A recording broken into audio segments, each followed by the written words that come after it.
Hello everybody, it's Henry again, and I'm off on another trip. This time, if everything goes as I'm hoping it will, this is a 4-day solo trip to Temagami.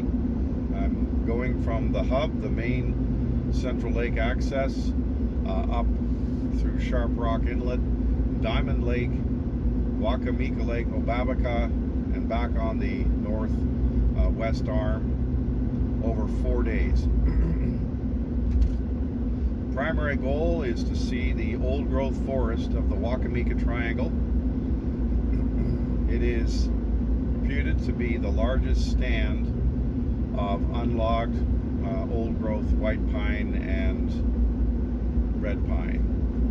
And so I've been keen to see it. I've been by the area in the past, but I've never gone on the hike. So that's the plan right now. The weather looks pretty good. There might be a little bit of rain tomorrow, but doesn't look like there's going to be any storms, so that's nice. It's been a wet summer comparatively here, which has been great for knocking the fire danger down, but at the same time it does find it hard to get a stretch of days where you have reasonably good weather. I'm fortunate, being retired, that I can pick my trips based on the weather instead of having to go on a fixed date, and so that is nice. The temperatures in the daytime are in the low 20s, and at night maybe in the low or so teens. So it's it's north central Canada, and even in July you're still looking at night temperatures, if you get northern winds or northern air, of in 12 or 13. Last night here in Sturgeon Falls it was only 8 degrees, so that does happen. Anyhow, I have a unique set of packing this trip because I'm also going to be doing the hiking, so I've got my trekking poles with me, which I'd never take on a canoe trip. I decided against the canoeing shoes and bring my hiking boots because the shoes are still pretty new, and I didn't know if I wanted to walk with them 8 or 9 kilometers in the forest, plus the portaging, and maybe have some trouble with my feet. So go with the tried and true for this one and see what happens. I also have a fleece because of the raincoat, so I'm carrying 4 or 5 pounds more than I would normally do for a summer type canoe trip. I was very pleased with the calculations based on my spreadsheet that the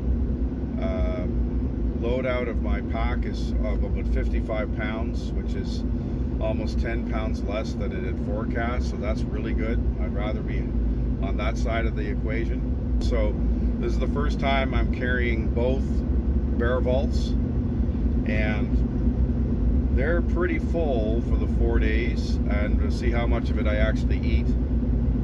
I like bread, so I like to bring sandwiches and so forth, bread with me, which of course doesn't pack well otherwise. And so by having these food cans, you can put the bread at the top of it, and it's perfectly safe in the pack. It's not going to get mashed, so that's pretty nice. And so we'll see how much I get through and how that really works. But and I think that based on looking at it, there's probably some empty spots in those that may not be probably packed as tightly as they could be. This is also the first trip where I'm using the mini stove for the first time as the prime stove. I don't have a backup with that. I don't generally make fire, so I'm more of a stove, and I'll do the campfire only for trash, but I don't really see the need to have a fire, but we'll see what happens. So I'm pretty excited about the trip. I've done all kinds of day trips, solos, hundreds and hundreds of them. And I think my last solo camping trip was in 2000, so 25 years ago. When I had a stretch of my life was just too busy to do much of it, and otherwise I've been going with a friend, primarily Frank, you may have met in my other videos. He wasn't available for this trip, and it's a good experience for me to do this. And when I camp with him, we're doing double solos anyway, so I'm completely responsible for my own stuff. We carry each of us carry our own tent and all the rest, and camping, cooking equipment, and so forth. And so it's just a matter of whether you have that other person there for as a security blanket more than that they're doing anything. So I figure this way I can, if I do this and get my confidence with that I can do more trips, even if whomever is not available. And I'm really looking forward to how well this will go, so we'll see. I'm very pleased how the double-bladed paddle has gone this year on my increased distance or relative effort. Now on a canoe trip, I'm not going to be doing 40 a day. So most of these are 26, 25-ish, and there's some options for doing a little bit more than that. So, and then of course day 3, when I do the hike, is reduced by a fair bit down to somewhere around 15 or 16, depending exactly where I camp that day. So there's, so depending on how this goes, I'm hoping for over 100K in the paddle at least, and more like 100, and hopefully we get pretty close to 120 backcountry travel in total. That would be really nice. And I have 210 on the canoe so far this year, so this is gets me up, if that does happen, well over 300, and that'd be very nice. So so it's looking optimistic. And then I've got some family obligations, and so it'll be late August and into September before I'm able to travel again. And I'm looking to do hopefully 2 or 3 or 4. I've always kind of had my goal is 5 trips a year. I'd like to spend about a month in the woods. That would be kind of what I'd like to do, and whether that's going to quite happen this year is hard to say. Got my eye on some different areas, but we'll let that roll out if and when I make the trips. Anyhow, so that's the plan. We're going to be going in at the hub at Lake Temagami.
So here we are underway on my trip to Wakimika Triangle, just 150 meters from the start, so right at the beginning here at the hub in Lake Temagami,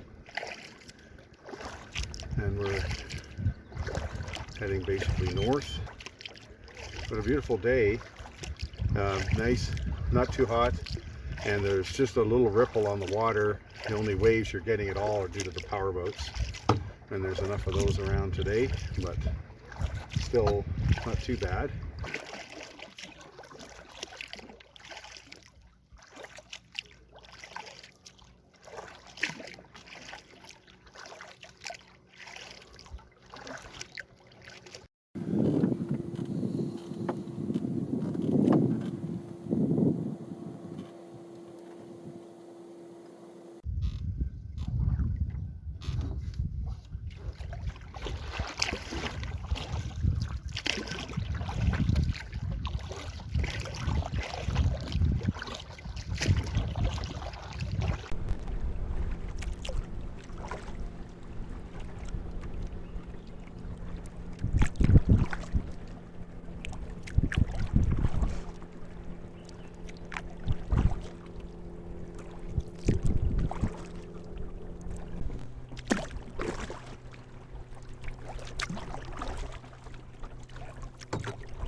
Okay, so I'm about an hour into this.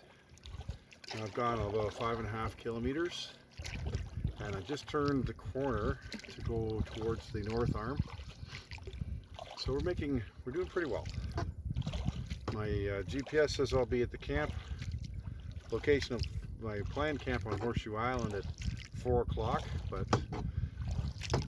that doesn't consider the portage, so that'll be later. But right now 5 o'clock, which was my original idea, sounds like it's quite doable. So we'll see, and see how I'm doing when I get up to Ferguson Bay, whether I want to go up in and around or just go straight to the camp. I'll have to decide what is fun, but I think having one portage today to get that system organized would not do me any harm at all. So we'll see.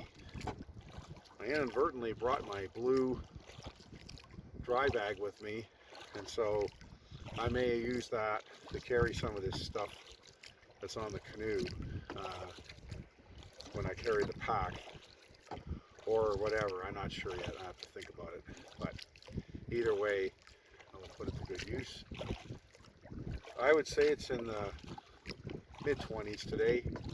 There's a slight wind from the north, but it's nothing. I'm still able to go 5 something. It's about, I'm going to say it's about 10k. I lose about 10 kilometer an hour for every 10k of headwind, plus or minus. And right now, for the same stroke before, I'm doing the low 5s, which is just fine. And the water otherwise is calm. There's a ripple on it. The only other parts that you get is the swells caused by the power boats. Now, there's been quite a few here today, far more than there was last year around this time when Frank and I did the Iceland Lake trip. And but the north arm seems quieter, so that's good. So we'll just keep going here.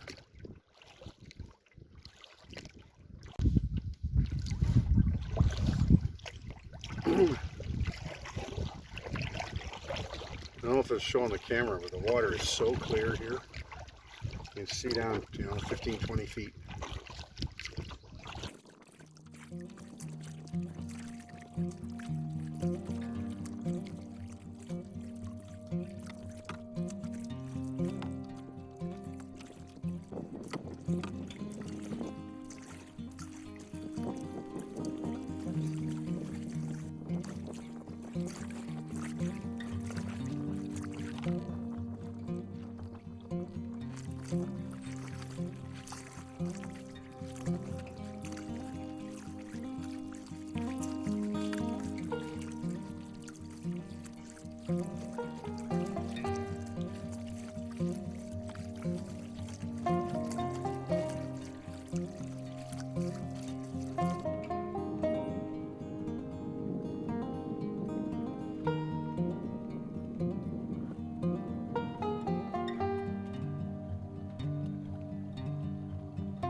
Hello, and thank you for watching this video. It is a pleasure to share my adventures with all of you. To help achieve my goal of at least 1,000 subscribers, I would appreciate it if you would subscribe to Hiking with Henry and click on the like button for this video. It is completely free and would be of great help to me. Thank you very much. These cliffs are at least 100 feet high, 30-40 meters, and they're really quite sheer. It's amazing. You come around the corner and this is just here. Phenomenal.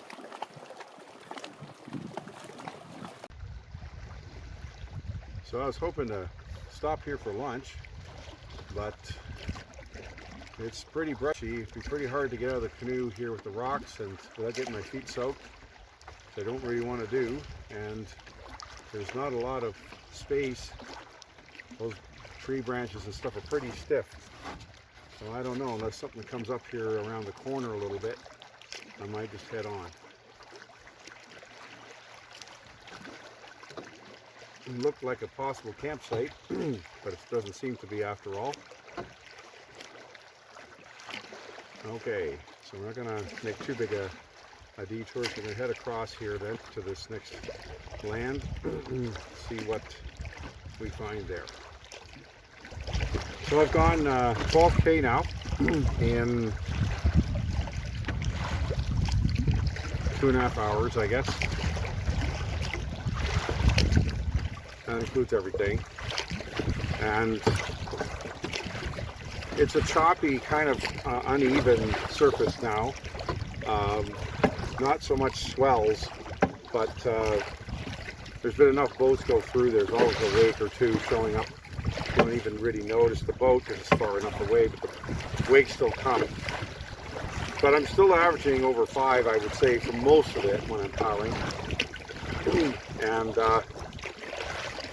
it's nice. It's a beautiful day out here. So we'll find a landing spot in the next hour or less, where we can have some lunch. So I had just had a lunch stop right here on the point here of this little island, and it's sheltered. It might actually be called Squirrel Island. I'm not sure exactly, but it sure worked. And had a chance to have my lunch and put on some sunscreen, and 20 minutes later I'm a new man. we're getting close to the midpoint today. The gone 1287 and I've got plus or minus 14.7 or 8 whatever to go. That's a bit straight line, but nevertheless, so it's a little over 27 in total travel, which I've done before, and feeling pretty good. It's a nice day. The wind's a crosswind, maybe just a titch helping me, but not much. But as long as it's not too wild out there in the sense of the chop, which was for a while was a bit difficult, but right now it looks pretty good. And so we're gonna head up. We'll get to Devil Mountain where I camped with Frank back in 07, and then we'll head up into Ferguson Bay. That's kind of the plan right now, and we'll see how it goes.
Hello.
This is Devil Mountain Campsite where we stayed in 2007. There's people here. I wasn't planning to go anyway, but there it is. So I'm near almost to the mouth of Ferguson Bay. I guess I am kind of. And what I've noticed is that so far almost all the backcountry sites up this way have been taken. Now I haven't gotten to my goal at Horseshoe Island just yet. So we'll see what happens, but it's only 2:30 and I'm not one for sitting around the campsite for 6 or 8 hours staring at the sky. I like to be doing things, so I didn't want to go directly there, and so I come up here into Ferguson Bay. We're just getting started in that, and then I'm going to there's a hook bay there on the left. I'm gonna go in there, and apparently there's a 400-meter portage back out to the main lake. Now we'll see whether that even exists or not, which is another question. And hopefully then the Horseshoe Island campsite is right there afterwards. And if that's not there, there's 3 or 4 of them near the beginning of Sharp Rock, and hopefully something in there will be possible. And we'll just have to see. That's the way it goes up here. You can't reserve stuff, you just have to show up. So it's a Friday, which doesn't help things, but no matter what, it's summer, and they've got a stretch of half-decent weather starting yesterday, so I can understand why some of these places are taken. We got a line of rocks here. I'm just going to try and pick my way through it, famous last words. But the wind's pushing me pretty good, so just got to try and see if there's a spot that isn't as high. Gonna have to pull the stubs back here a little bit because I don't want to hit anything too hard if we do ground.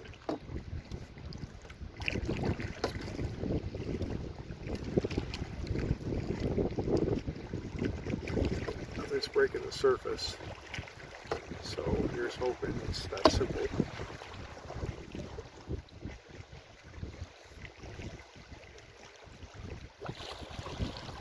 Boy, we just missed it. It's not very deep here. Still a little deep. Not too bad. So we got through there. That's good. Okay, good.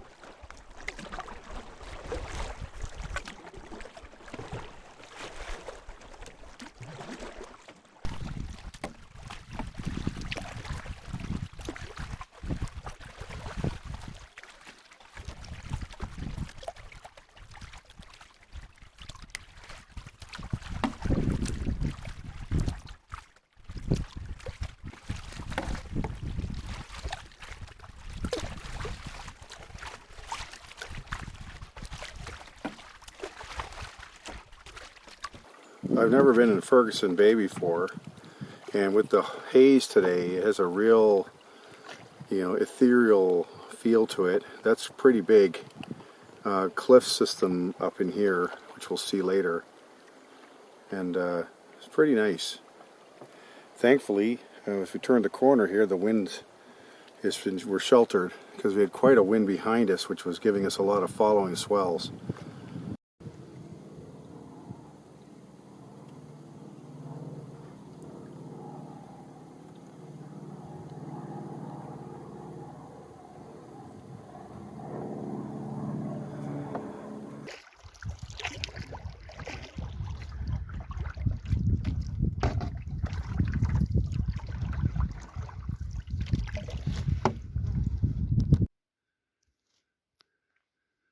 So this is Ferguson Bay, or what is the end of Ferguson Bay. I guess it's got another name. I'll put it on the screen.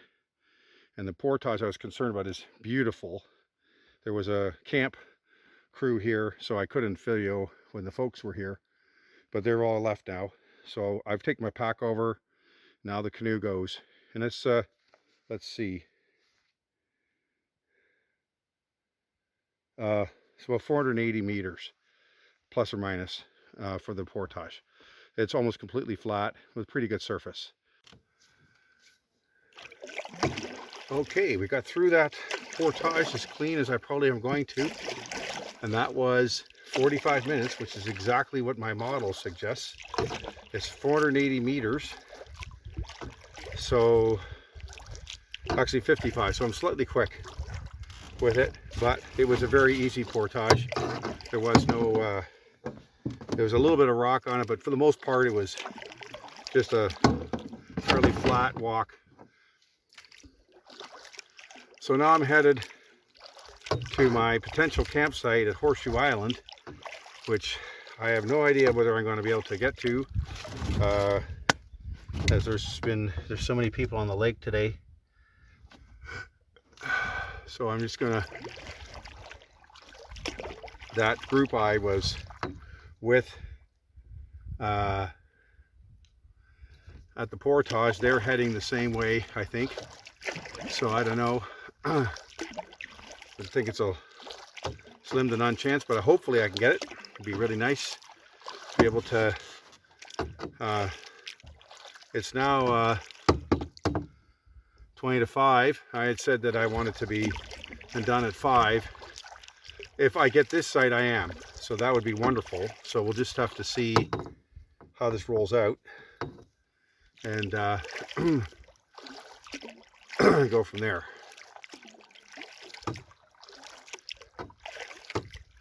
My right shoulder is a little sore. It doesn't seem to get worse. It was fine. It got better actually on Ferguson Bay, and now it's a bit sore again since the portage. So I don't know. We'll see where we are tomorrow, but right now I'm powering ahead. So the camp kids took the site I was looking for, but there's one here at the end of this island. You can see it now on the camera. So I just got to see how to get out of here, but I'm hoping that this will be fine for me. So we'll just have to see. It's pretty steep on this side, but let's see what the other side looks like. Just also looking for something flat for my tent. So we'll see what the arithmetic is there.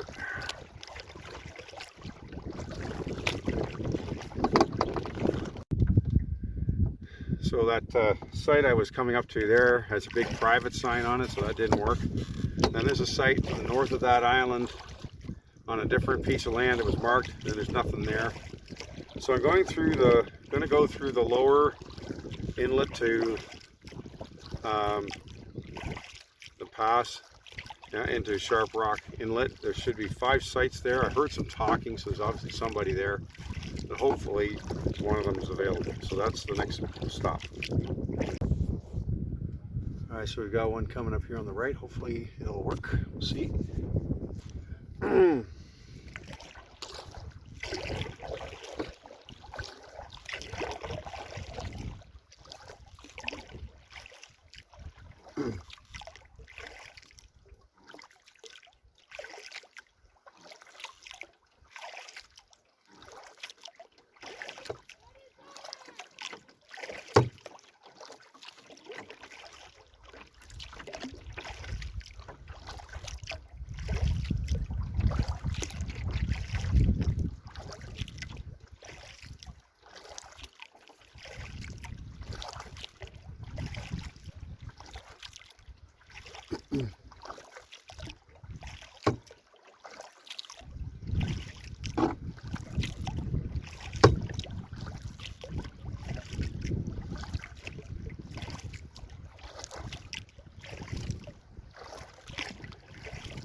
Well, it's small, but do what I want.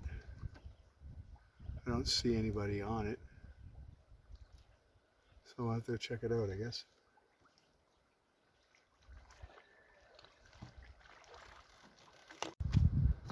So I've had 5 or 6 and occupied coming up on this small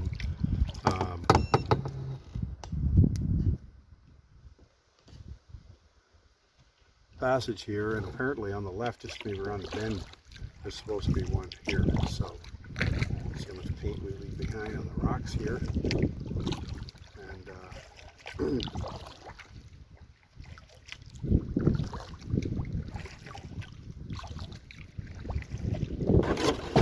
so right there.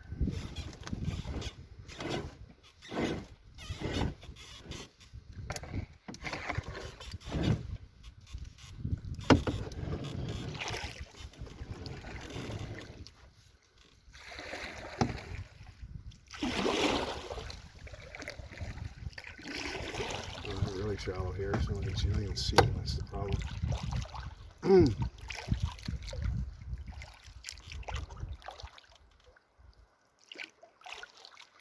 Well, hopefully nobody else is coming this way. I've got myself something to hold to see how this works out. Please. Getting kind of tired, so it'd be nice to have a spot.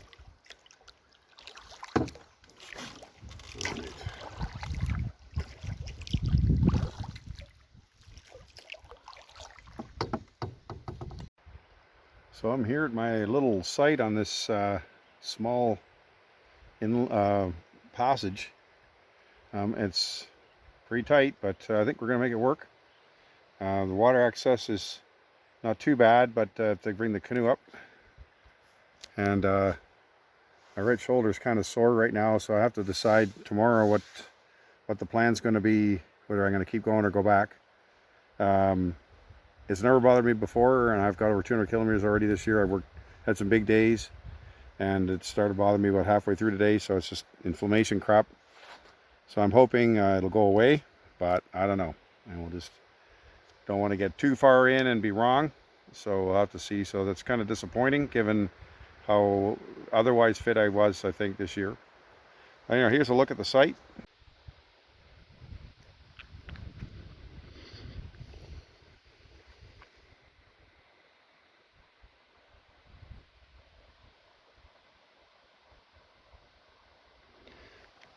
And then behind me here I have a small area where I can do my food preparation.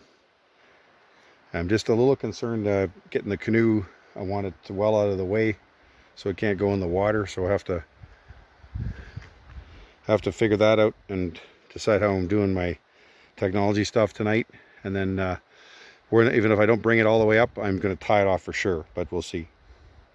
Doesn't seem to be a kaibo here, but I think that we can manage whatever.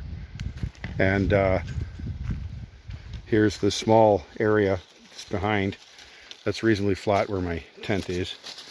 One of my rules is that I'm going to get somewhere, first thing to do is put up the tent, put my stuff in it, because you're tired, and if you start eating and pooping out, then maybe you're going to be doing it in the dark. So there you go, that's my little site, and it's warm enough for what I need. Right now I'm filtering some water here with my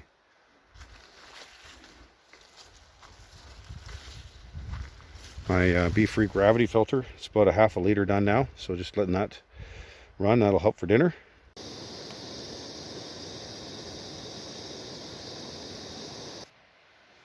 So among some other things, I've got myself some chicken noodle soup here. I make it in half the water that it's supposed to be. What I'm after primarily is the noodles. I'm not a pasta eater. I don't care for that. So this is the way I kind of take my pasta, is to do it this way. And then I focus on eating almost all the noodles. And then if there's a little bit of the water left and I don't really want it, that's fine. And it works pretty well. So it was a pretty good day. 30.7 kilometers or something by the time I finally found a campsite. But the only thing I'd subtract from today would be the pain in my shoulder, which seemed to be going away. And when I did the portage, when I finished that, it started hurting more, but I was able to manage to still paddling. But the question will be tomorrow, depending on how I feel, whether I move on or I go back. If I go on, then I've got 2.5 full days of paddling ahead of me, and have to responsibly make sure I can do that. I know I can do it, but it's as long as I have my right shoulder. I don't feel there's anything really wrong. I think it is just inflammation, so that's why I'm kind of hedging right now. Tomorrow, the rain is supposed to start around 4 o'clock at about about a millimeter. And then 2 hours of 2 millimeters, and then 1 millimeter. And that's what we've got coming our way tomorrow. I figure my trip, if I do it tomorrow, to Wakimika is going to be, it's not going to be 29 like the map says right now, because we probably cut off 5 or 6 with what I didn't do, what I did tonight. So I think it's going to be more like 24, and of that, a kilometer of it is portaging. So 23 is the paddling distance. So in my mathematics, that's about 5 3/4 hours. And then the 3 portages of 800 odd meters is something in the neighborhood of about 2 hours. So I'm thinking in the neighborhood of 6.5 to 6 3/4 hours travel time. So if I want to be at Wakimika at 3 to try to be set up and beat the rain, if that is possible, then I need to be out of here by 8 o'clock in the morning. So that's kind of my mathematics right now. So see the time I get up and just how much fun it is then. If I go back from here, it's probably about 21 or 22 with no portages. So that's a 4 hour-ish, 5 hour-ish kind of run. So We'll see. I really love to do this trip. I've been looking forward to it for quite a while. So it's all a matter. And like I say, the thing that's really frustrating is that I've been doing some other big days and I had no pain at all. This has come out of nowhere. And this is the part, I guess, the joys of being 64. But anyhow, so that's good night from somewhere near the north arm of Lake Temagami. And we'll see you in the morning.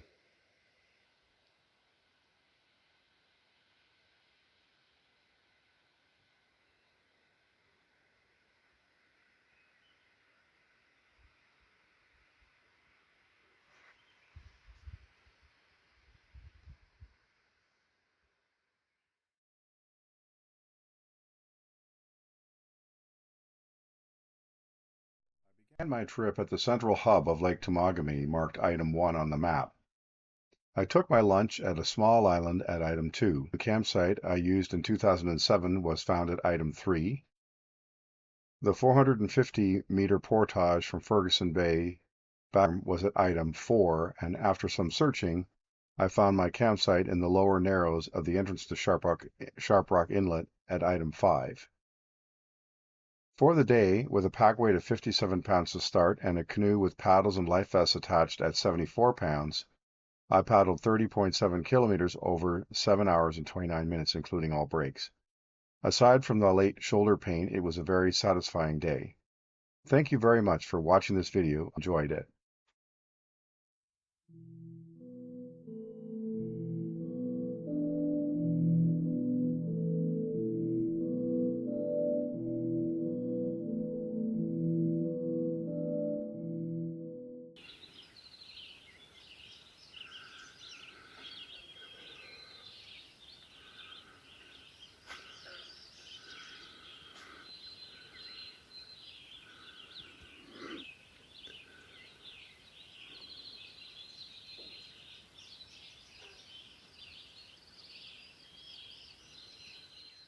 Well, good morning. So, with the pain in my shoulder and stuff, I didn't sleep particularly well. I maybe got 4 hours or something. I got enough. You know, it's not like I didn't get anything, but um, so I've decided I'm going to come out. I think now in retrospect, I injured it worse when I picked up my pack. So I have to engineer that differently too if I'm going to portage. I can't pull 60 pounds up like that, and it strained the shoulder worse. Now, I think it's a little better, like just holding the camera here in my arm is much easier than it was last night. So the inflammation's gone down somewhat. So the paddle back out's 4:24, and it's now about, I don't know, 5:45 in the morning or something like that. So I'm going to get sorted here and hopefully be on my way by 8, if not sooner, to take advantage of the calm conditions and see how it goes. But I just think going in further with this issue and the rain coming is just asking for more hardship. So I go sometimes, but it's still, what an amazing place out here. And other than that, the trip's been great. It's just one of those things, So anyhow, I'm gonna get organized here and get on our way.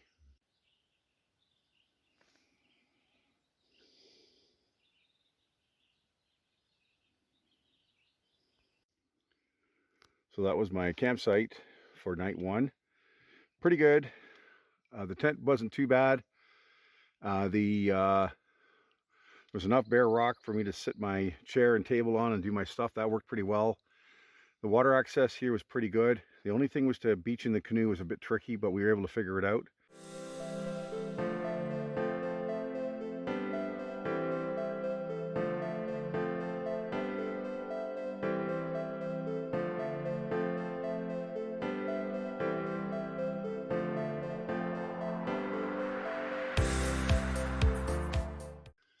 So here we go with day 2. In the tent, I had decided was going to go home. My shoulder hurt quite a bit, and I just didn't sleep all that well, and everything else. And I figured that I was being foolish, and maybe I am. But after getting up and getting going and having breakfast, I'm feeling a lot better. So the plan is going to be to continue on here and head towards the Sharp Rock Portage and see how I feel in the 3 or 4K it takes to get there. And if it's still fun, then I might continue on, and if not, I can always turn around. So we've got rain forecast later on, but it's now at 5 o'clock instead of 4, which is good. And since I'm here on the water before 8, which was my original plan one way or the other, we've got a bit of a head start. And if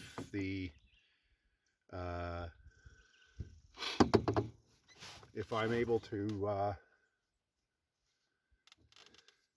maintain my pace and all those good things, then I would theoretically be there in good time, and then be a chance to set up my tarp, get that all figured out for the first time, because I've had it. Boy, I tell you, that camping chair is the best. I have done a lot of this over the years, and sitting in lousy places on rock and all that really gets old. And it was let's see if we can get through here. Left some paint yesterday, but I think maybe we're okay here finally today. Good.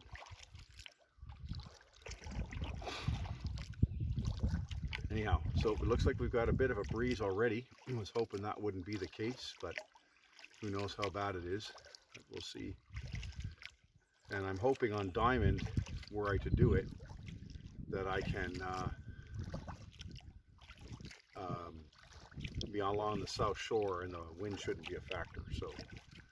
So this is what we're doing, and we're going to give it a go. For now, sort of a temporary thing, but the arm is got a lot more pain-free motion than it had last night. It's quite a significant recovery, so that's good news. And I'm going to have to obviously find a better way to put the pack on my back than what I did yesterday, because that certainly aggravated it. So we'll figure things out.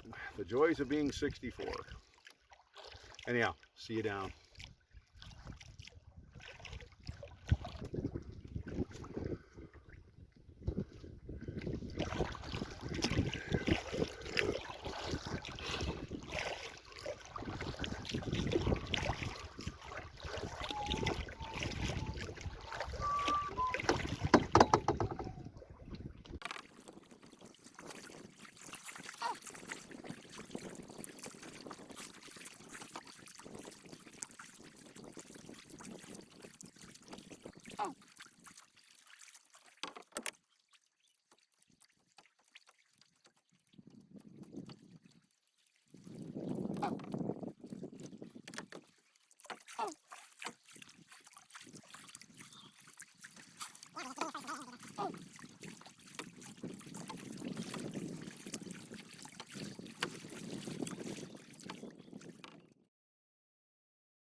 So the beavers have been busy here, so let's see what we can do. Get through this without having to get out of the boat.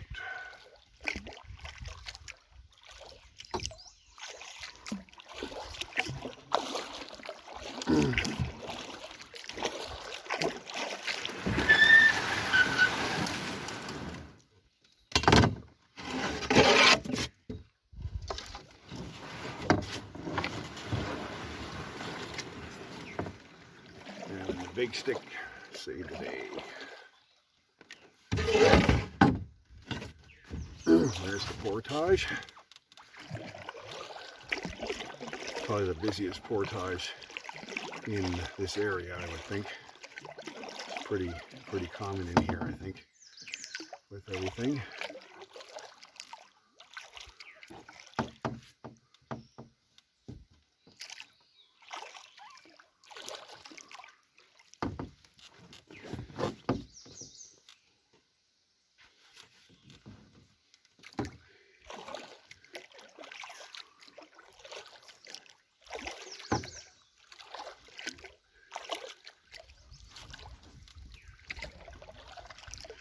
So I've been here before.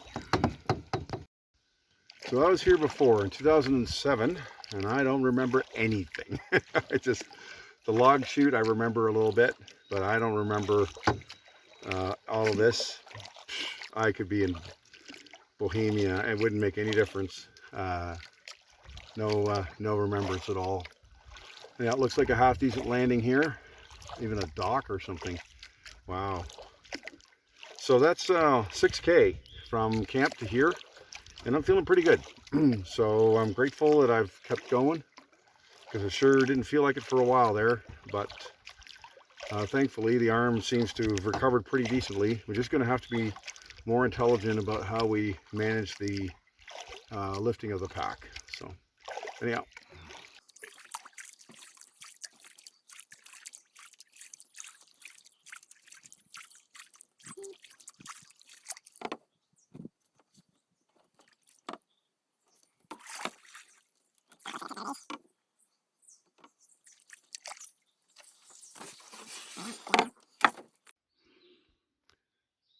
So along here was the jack ladder that they had right along where these rocks are. If you came here 25 years ago, you could see it. Now it's here in 07. There was a bit of it left, but there's not much at all left now. It's pretty well gone. See some wood there against the tree, and that's about it.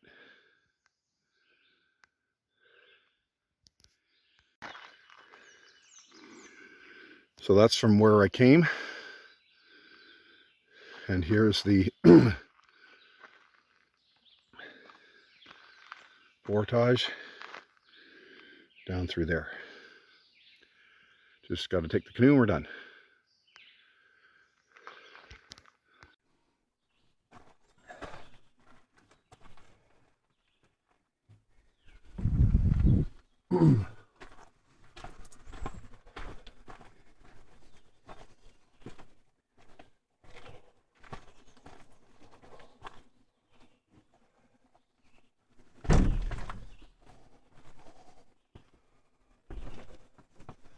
It's nice with those painter ropes on my canoe. They're kind of like a soft bumper. Well, sort of. Almost.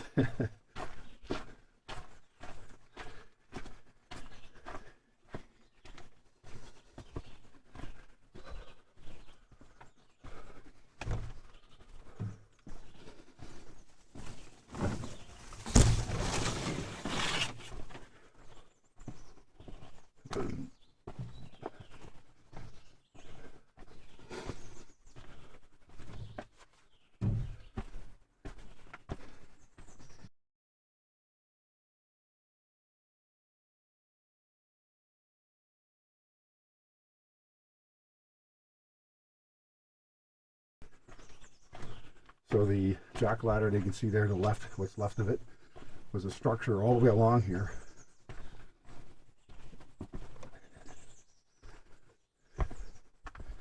It's all gone.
So up here in these lakes, Diamond and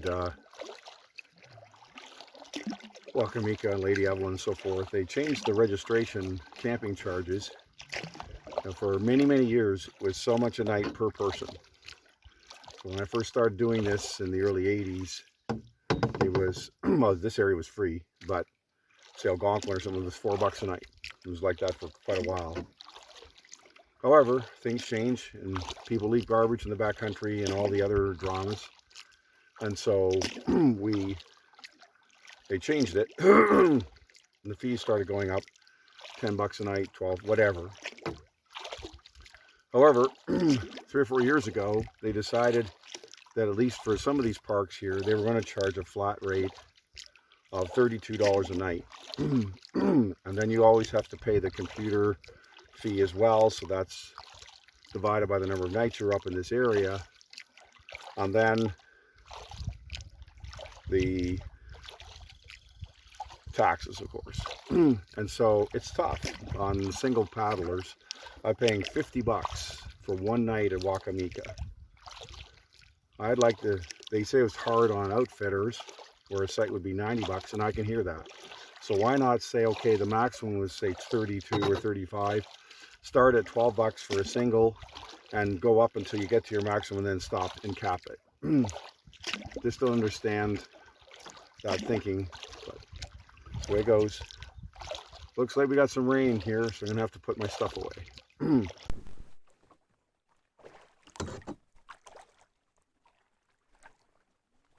nice little shower here,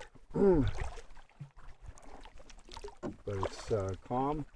It's coming straight down. It's supposed to start at 5 o'clock, so I don't know what the weather report is for, but that was checked this morning. But nevertheless, it's nice.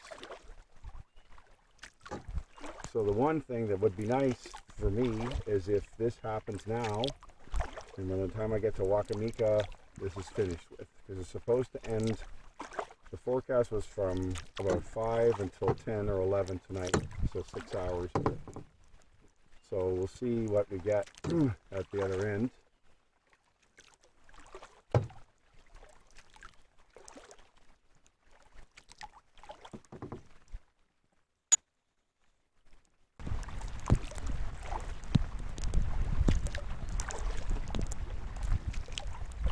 It's a hauntingly beautiful place here, you know, the rain, but it's just a steady downpour, and the rain on my lakes, it's cool, but it's not cold, and the water's calm, and we're just chugging along here at 5.1 or 2.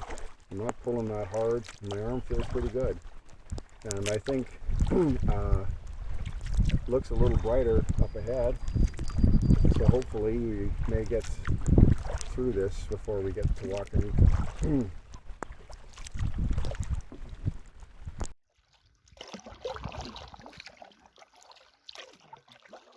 So the rain was, you can see it behind me there,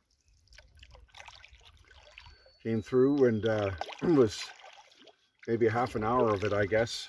Came down pretty good there for maybe 15 minutes. Soaked me and put maybe, I don't know, 3 or 4 millimeters of water in the canoe. But that seems to be it for now. And we've even got patches of blue sky, which would be great. If this is one case where it would be wonderful if the weather was wrong. So we'll see. But nevertheless, I love this lake. It's just beautiful here. And you really feel north, you know, in this section. So there's going to get a little closer to Wakimika still, and then I'm going to have lunch before the portages. But we've had a good start today, and we're in now almost 3 hours. We've gone almost 11K, and that includes the portage, which was, you know, takes longer. I'm pretty happy with it. So far, a pretty nice day.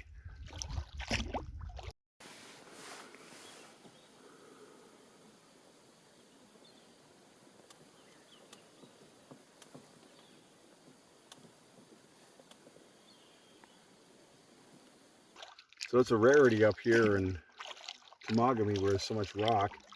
So these look like natural sand beaches. So we're going to take advantage and have lunch here. It's just an easy way to get the canoe out of the water, and hopefully this all works great.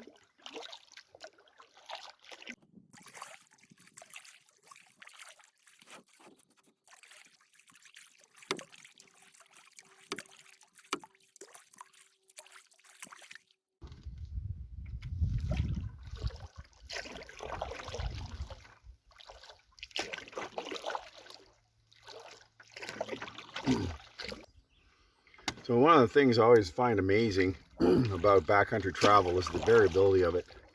So you've got just in the, what, 4 hours or so I've been going today. So this morning it was still and clammy and very damp, and I don't care for clammy myself. And you could feel it on your skin and everything. Then we got, and of course, when you get to the portage, because it's clammy and damp like that, you get a lot of mosquitoes. So that was yet another thing. Then we get into Diamond in the first bit, and we get rained on pretty good. And now I'm out here, and it's beautiful. The sun's trying to get through. I don't know if we're done with the rain. It'd be nice if we were. And then the air seems drier too. So there's this wonderful variability that, you know, there's the old saying, if you don't like what's happening, wait 2 hours. Now that isn't always true, of course, but it's certainly, I would say today it's like wait 30 minutes. It's pretty amazing how that goes.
So in all the places I've been, I've only seen this feature here, what I call a boulder bar. And it's just this ridge of boulders coming up out of Diamond Lake. Now I saw it first in '07, and I think at that time my memory makes me think it was higher than it is now.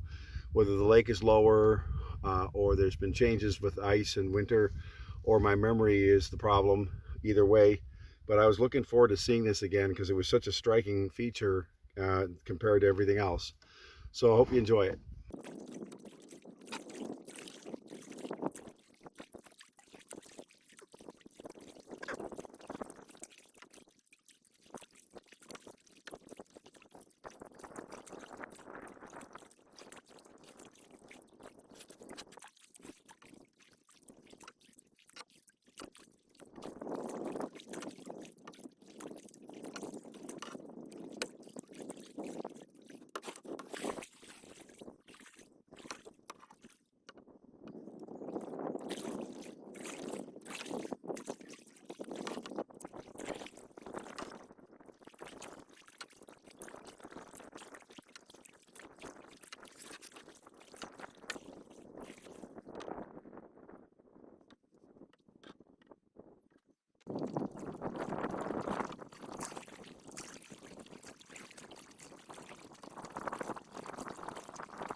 I'll check my map first to be sure.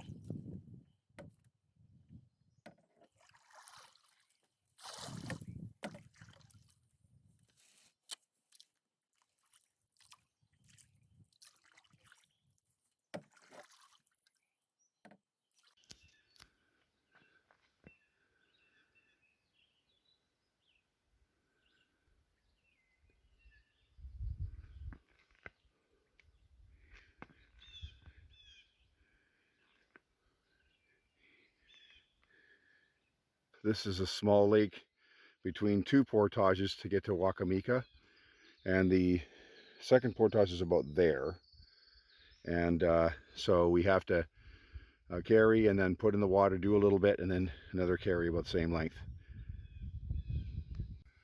So portages in Temagami are often very rugged with rocks and sharp rocks on the trail. Temagami doesn't have the same amount of soil that, say, like Algonquin might have, just the way things turned out. And so this is an example of what I like to call a typical one. And you really got to be careful. You sure don't want to fall on any of this stuff. So I'm going back for the canoe, and I'll show you some of the trail as I do it. This path has been used for generations, but rocks, of course, don't wear down because people are walking on them. So the trail's obvious. It's just that it's pretty rugged, as you can see here. You have to carry your pack, canoe, what have you, over this stuff and not wipe out. And here's the last bit of it leading to the, you can see my pack in the distance.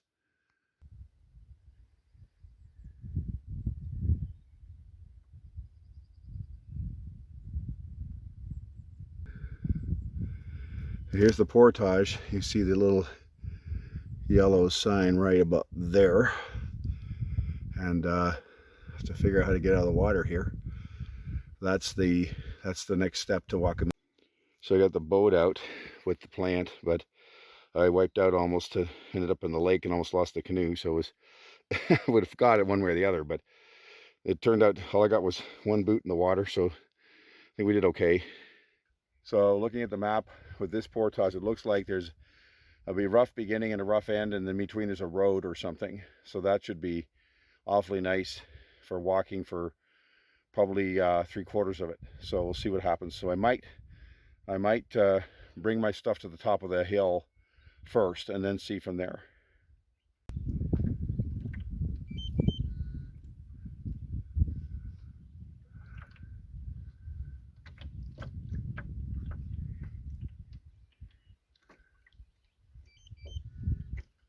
The upper reaches of Lake Wakimika, so we're just paddling this direction there, and that'll get us to the bigger lake. I had to take my cell phone off the post. The mount is failing, and I'm afraid the phone's going to end up in the lake, so we'll have to do it another way from now on. So anyhow, it's we're in this now 22 today with 3 to go ish, depending on what site I choose. Hopefully here with the price there won't be too many people, and we'll go from there.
Wow, that's amazing.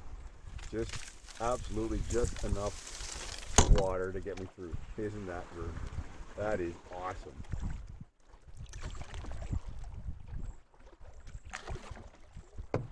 Beautiful sandy beach here at the north end of Wakimika anyway. Welcome to Lake Wakimika, folks. Beautiful here.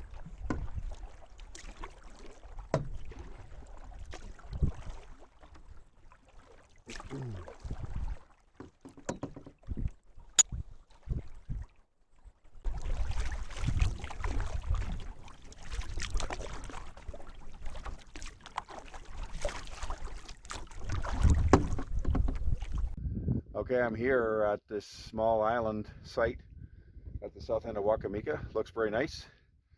My $50 campsite. So let's have a look.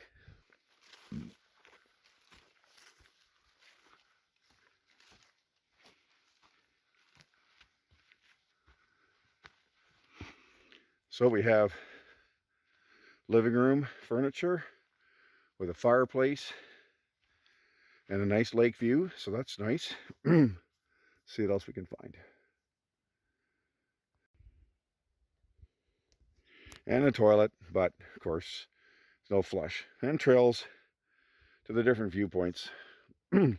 Looks like a fine site. So now we're gonna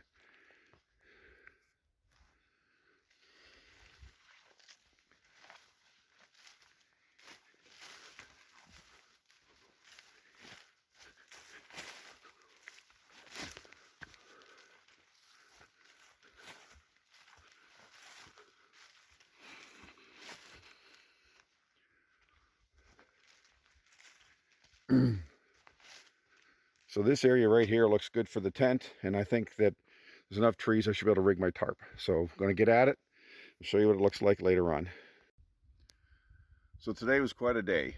I started off convinced that I was just going to go home. I even put the route into my GPS. But when I had my breakfast and, I don't know, my arm started feeling better. Like I couldn't hold the camera like I am right now last night. And I've traveled 27 kilometers today and my arm actually feels better than it did yesterday. So I'm grateful, and I'm really glad that I continued with my trip. I'm sitting here on a nice little island campsite in Wakimika Lake. It's just sprinkling. So we've had more rain than they said we would have, but now it's raining kind of when it said it would. And yeah, I'm just slowly making my dinner here. And I've got a protein drink, I've got a muffin, I'm gonna make a sandwich, I've got some candy, and I've got a pudding cup, and see how that goes. I find on these things, it's funny how you eat more when you're doing something mental than when you do something physical. We'll see how this turns out when I get home, I guess. But right now I feel pretty good, and I was awful thirsty by the end. What I generally do, because I've got the gravity water filters, I make a full bottle of Gatorade before I go and try to make it through to the campsite. And I think if I can leave on these sites early, you know, say before 8 o'clock like I did today, you get a lot done before, you know, you get too blasted. And I was here around 4 o'clock, so I've already had a chance to have a swim and clean up, get the gunk off, and get new clothes on, and get myself secured, the canoe tied off, everything the way I want it for tonight. I even got my tarp up. I'll show that to you in a little while.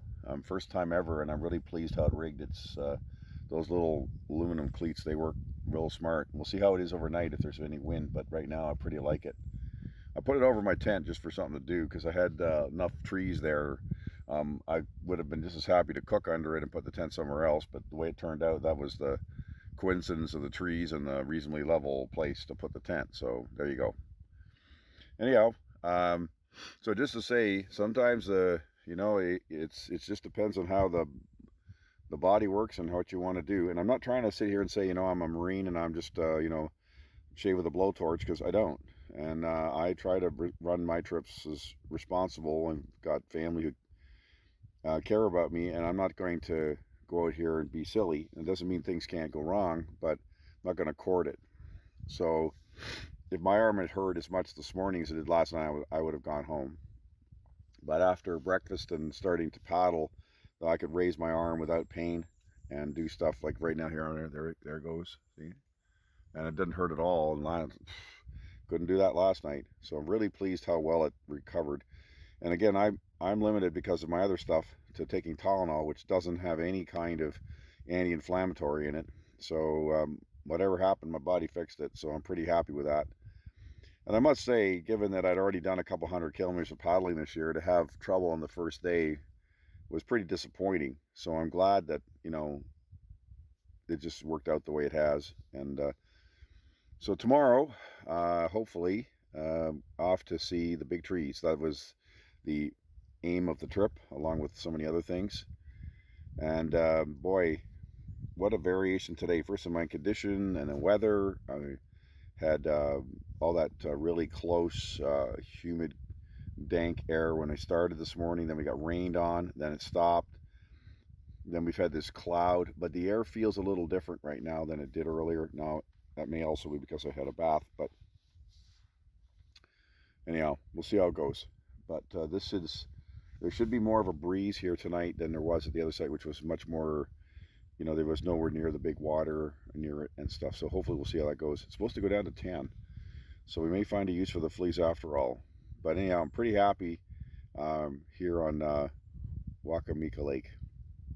We're promised beautiful weather tomorrow. So let's hope that's what's going to happen. And that's the direction we're headed tomorrow.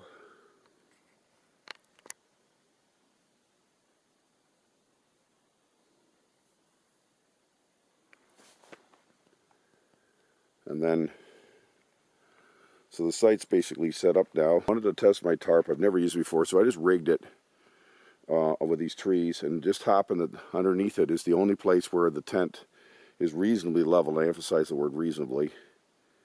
So hopefully it won't be too hard to sleep. Now these tent strings have these amazing little clips. There's nothing to them. I got them off of the internet. Gosh, they worked great. And so you can just wrap the string around the pole to the extent you need to, and when you get to the right, you can clip it. So it doesn't matter how far. You can double it up like I did over here, whatever. It's pretty nice. And then there's the little home away from home here. It's nice and quiet. There's no wind right now. It's supposed to get down to about plus 10 tonight, later on I expect. So we'll see how that goes, but it's right now it's very pleasant. It's about 18 or something like that.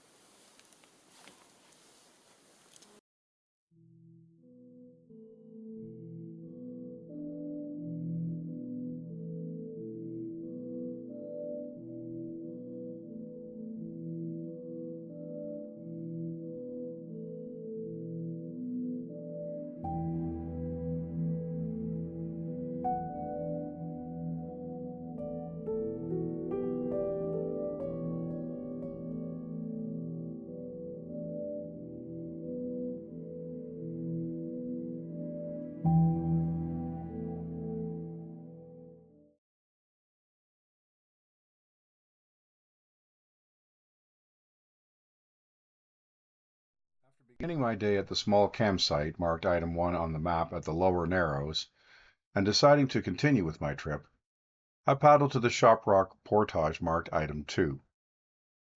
Paddling through beautiful Diamond Lake and going through a 30-minute rain shower, I then took my lunch at the sandy beach at item 3. The boulder bar / esker was found at item 4. I then completed the 2 portages marked item 5, leading into Wakimika Lake, and ending at my campsite marked item 6. For the day, with a pack weight of about 55 pounds to start, and a canoe with paddles and life vests attached at 74 pounds, I covered 25.9 kilometers over 7 hours and 48 minutes, including all breaks. I completed 3 double portages for a total walking distance of 2.6 kilometers, and paddled 23.3 kilometers. I was glad that my shoulder recovered and I was able to continue with my trip.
Well, good morning, everyone.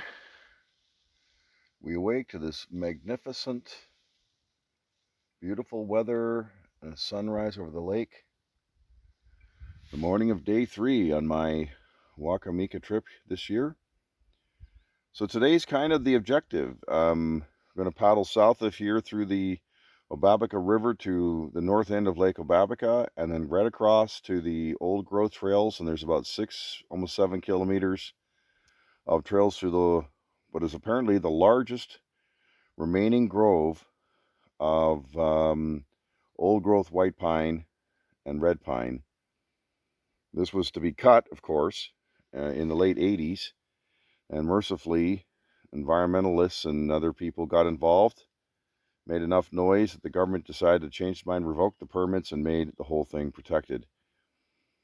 It's hard to imagine how quickly all these national treasures got ruined, and at the same time, obviously, the country had to grow. I don't know how you reconcile it, but boy, I'm awful glad it's here. So I'm really looking forward to it today. Slept better than the other night. I don't know if I feel as rested, but I think I slept more. You never know how that works sometimes. There's a few mosquitoes here on the site, but other than that, it's been pretty nice. So I'm just having my breakfast, and when that's done, I'll pack up and off we go. Here are my ratings for campsite 2. It's a pretty nice site. Still difficult to find a level site for the tent, and the price is ridiculous. Other than that, it's a great place to camp.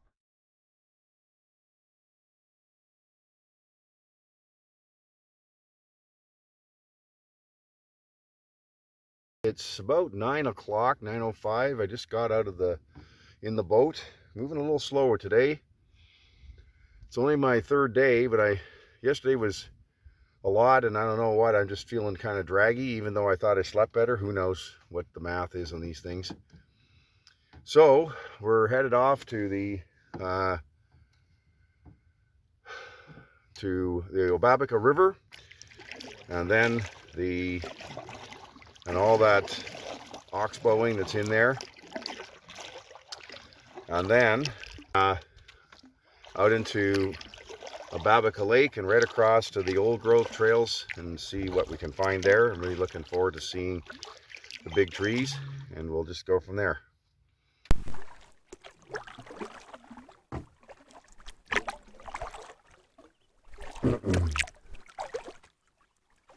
So we're headed south to the mouth of the Obabika River at the south end of Wakimika Lake, and follow that south from here.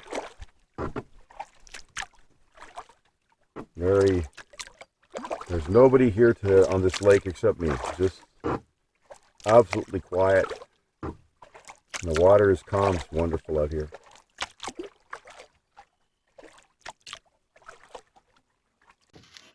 So in this section of the Obabika River, the first part is got a whole pile of meanders to it, and on the map I counted 10. I remember back in the day it seemed like more than that, and so what I want to do is mark the distance here at the beginning of this, and then see what we've got when that finishes up, because you're really going to increase the total travel distance compared to just a straight crow fly distance when you get to the other end of this, which is okay, but it's just good for planning purposes.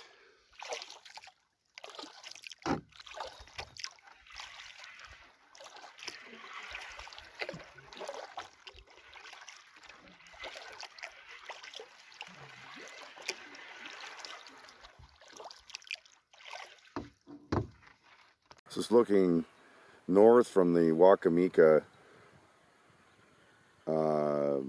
Obabika River area. Lots of big hills over there. We came through that country yesterday. Pretty nice. So I can see the river in behind. I just got to find exactly where the mouth is here. Shouldn't be that hard. So sit here. It seems like it's blocked. Like, I don't mind the grass, but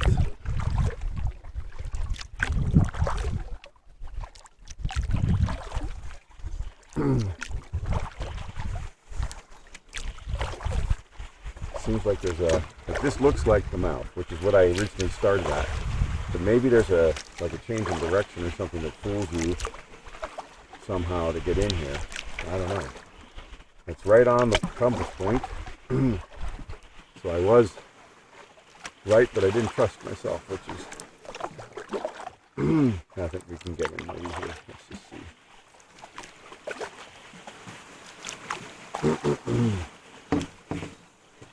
Hopefully there's not too much beaver stuff going on in here. The last time I remember being here, the river was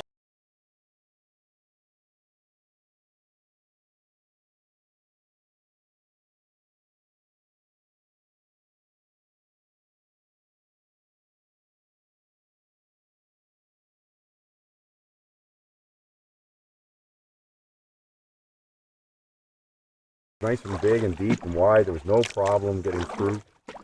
So hopefully that's still true. Yep, there we go.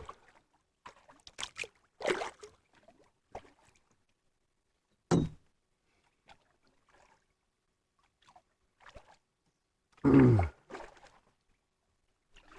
it's downstream, so we get a little bit for free, which is always nice.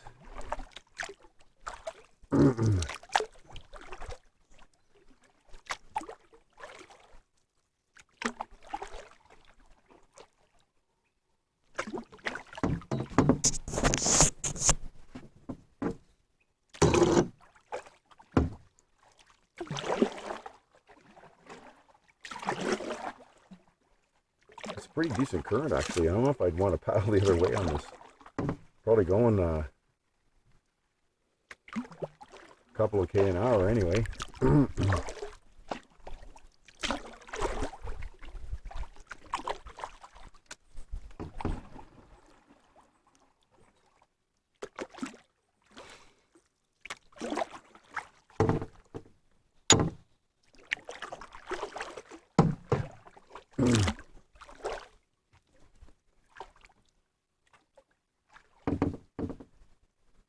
So we'll say 1.3 kilometers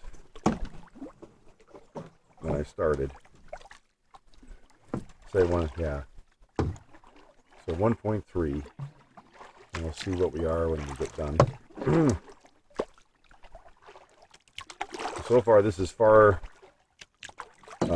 more shallow than I remember. So far, but maybe that will change.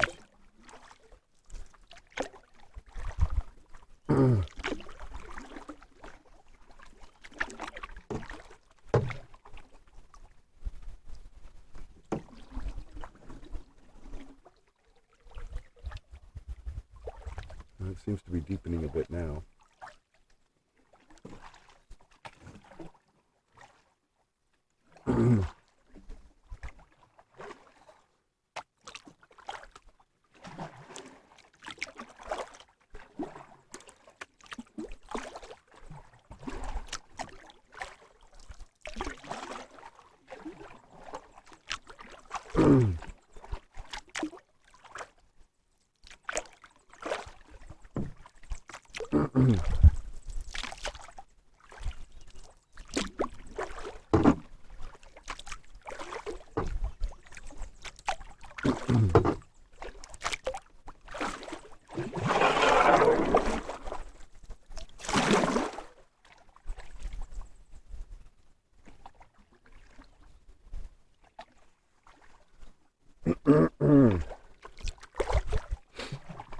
A real lost world feeling in here. It's amazing.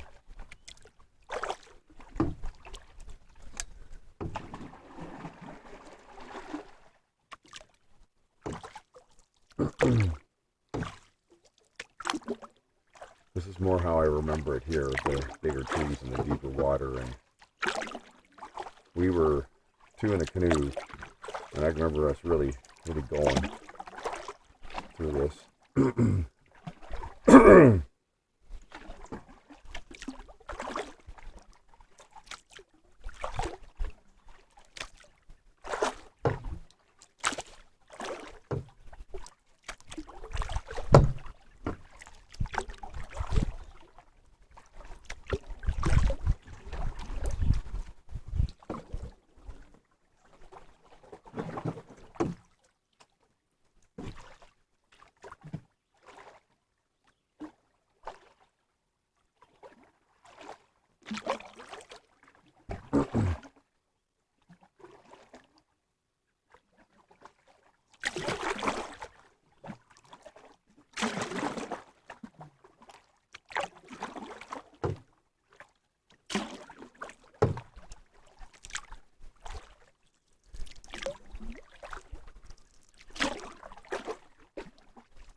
Okay, we've got to lift over here.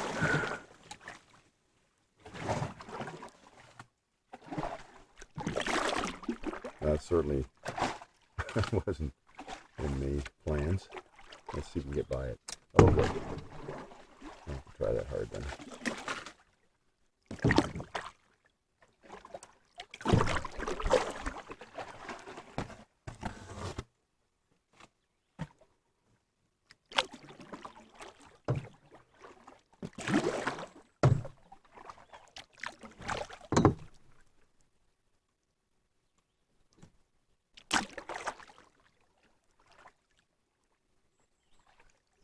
Well, I must say I appreciate the people who are keeping this open because, my gosh, it clog up real quick.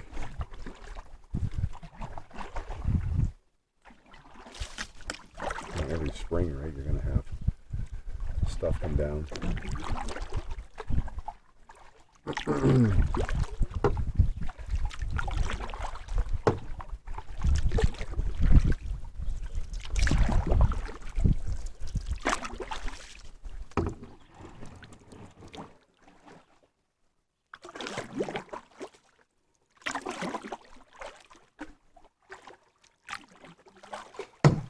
A lot of cedars here. I wouldn't sell life insurance to, but hopefully for today it's okay.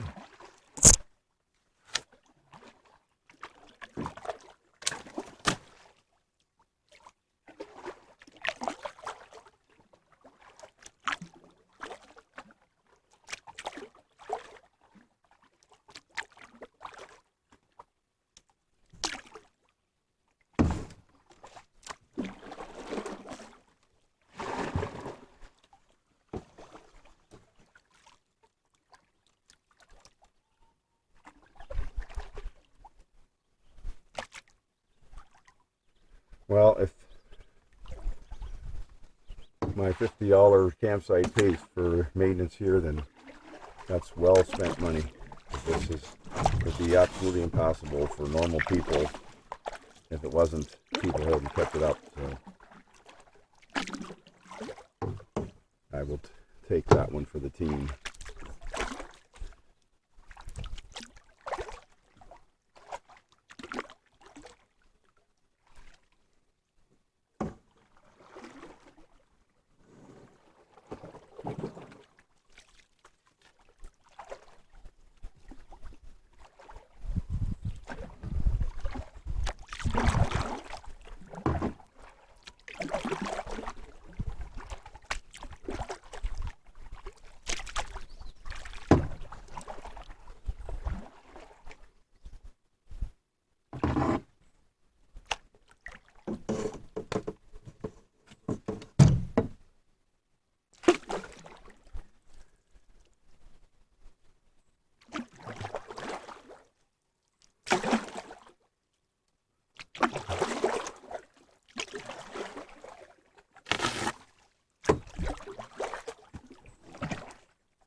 So based on the GPS, it looks like I'm about 1/3 of the way at this time. So that's 600 paddling meters. We'll see what how this all goes.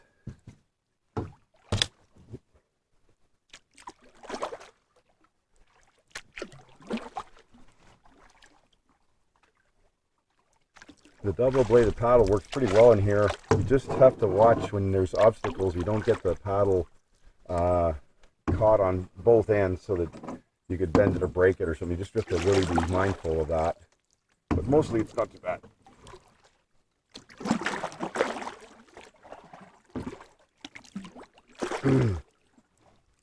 I would expect this thing to get a little wider and a little deeper as we go downstream, and that'll make it a bit easier.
Well, so far, the beaver dams that do exist have been cleared.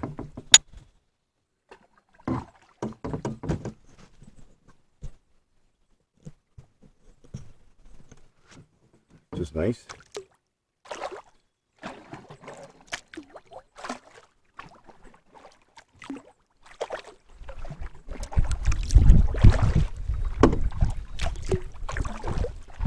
I don't know if that's just nice canoeists or someone's doing that, but thank you.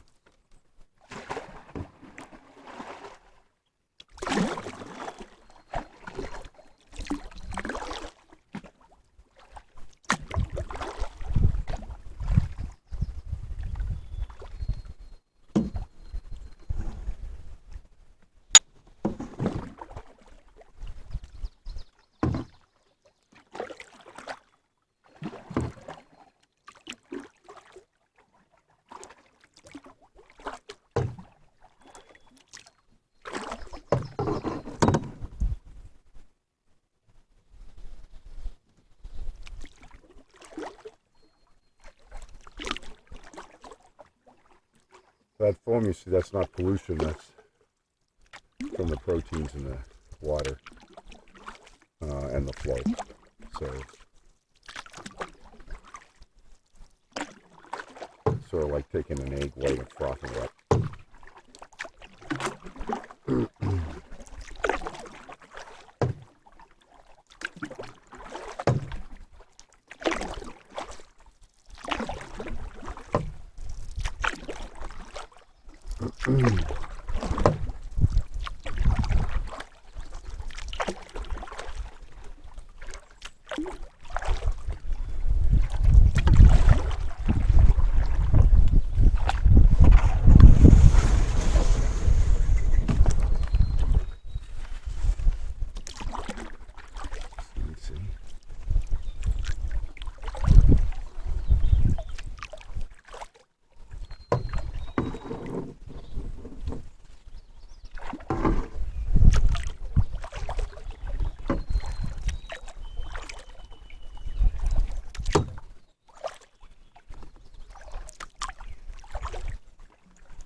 That's about a kilometer now, maybe a little more, just over. I'd say we're a little over halfway, maybe 60%.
Oops.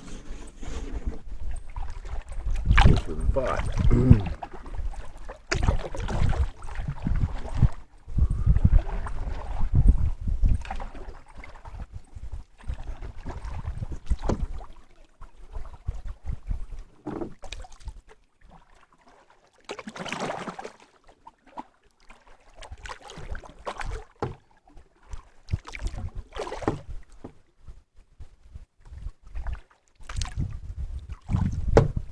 Pretty close to done right now. You can see the opening behind the trees. We'll see how we get through this. Tricky, and that tree probably just fell not too long ago.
Hello, and thank you for watching this video. It is a pleasure to share my adventures with all of you. To help achieve my goal of at least 1,000 subscribers, I would appreciate it if you would subscribe to Hiking with Henri and click on the like button for this video. It is completely free and would be of great help to me. Thank you very much.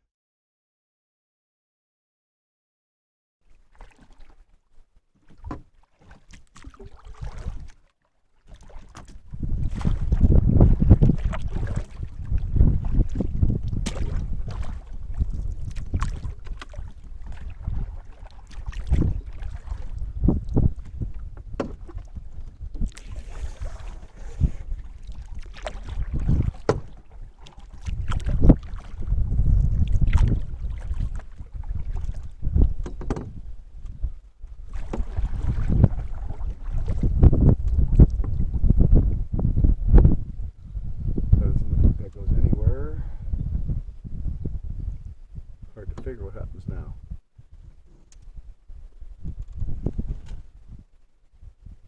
The water's too low. The first beaver dam hasn't been modified, so the idea is to get up on the sticks and then help your canoe over like that, and then we'll lower the canoe here and pick it up on your side. Doesn't look too bad. Famous last words. And I just try and keep your feet somewhat dry before this is. Guess I should have got up the other side. Oh well.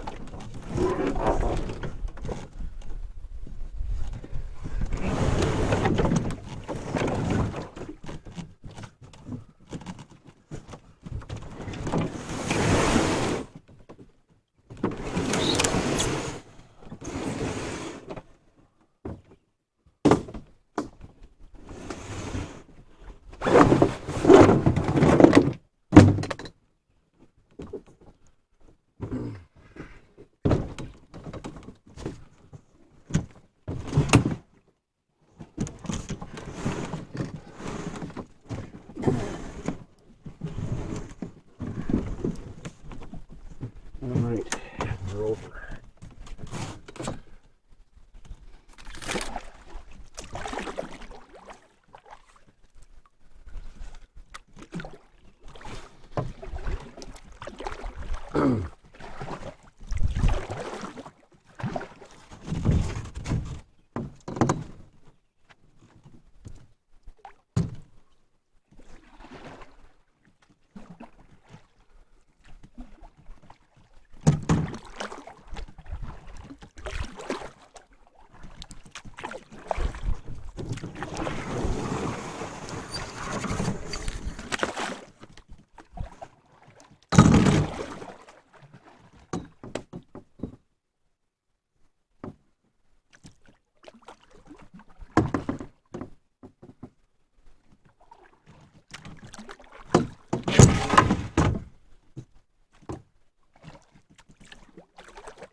Another beaver dam up here. And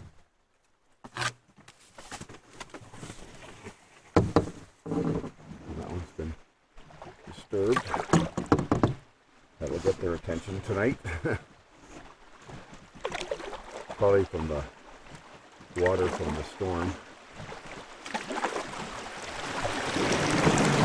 There we go. There's some white water.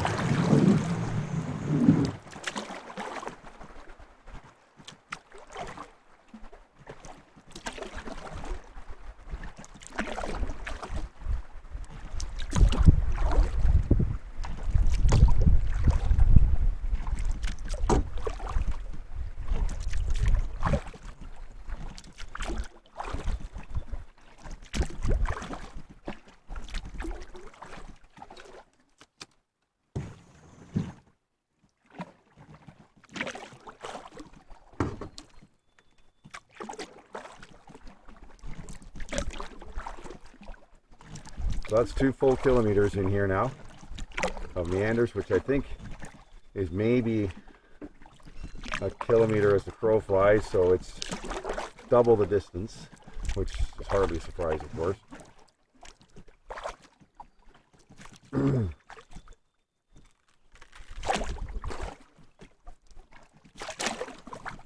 Seems like a big opening coming up here, so I think we're probably almost finished.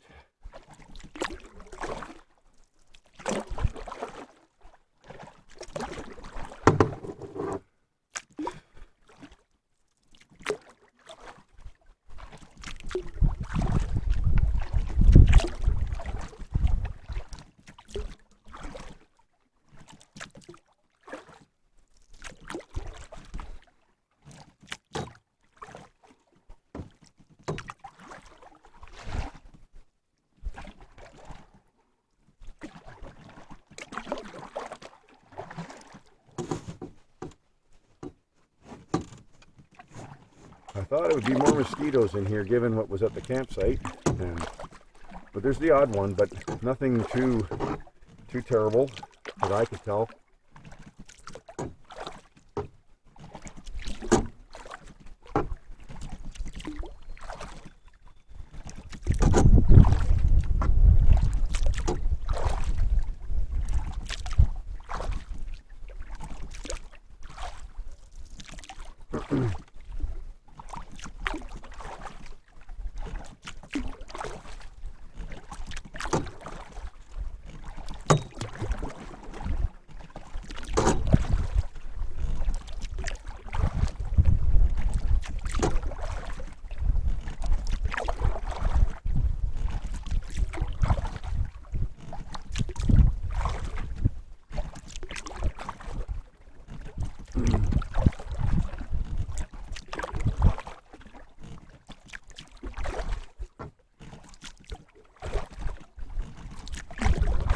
Well, the map seems pretty close based on everything, so while I'm sure there's changes, It's certainly not wholesale, which is very encouraging for people looking to what to do here. And it seems like we're following the track on the Garmin map almost bang on.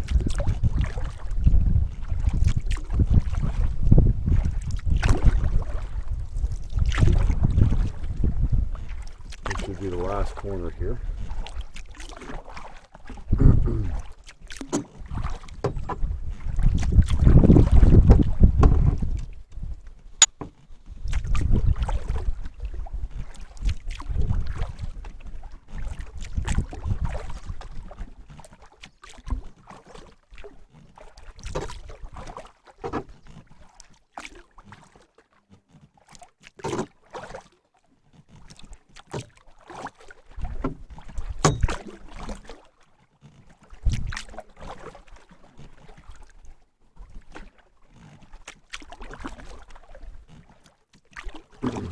And thanks for coming along.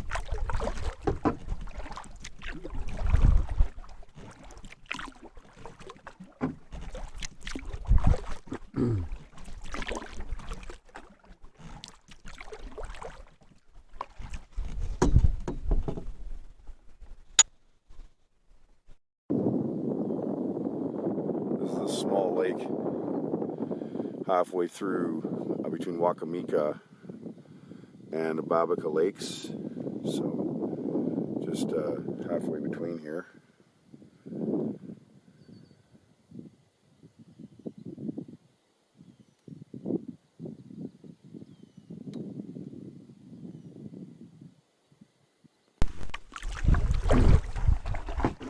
This is the section of the Obabika River south of that middle lake.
Pretty nice. This whole area could have been destroyed with logging and everything else, but they stopped it, and pretty nice.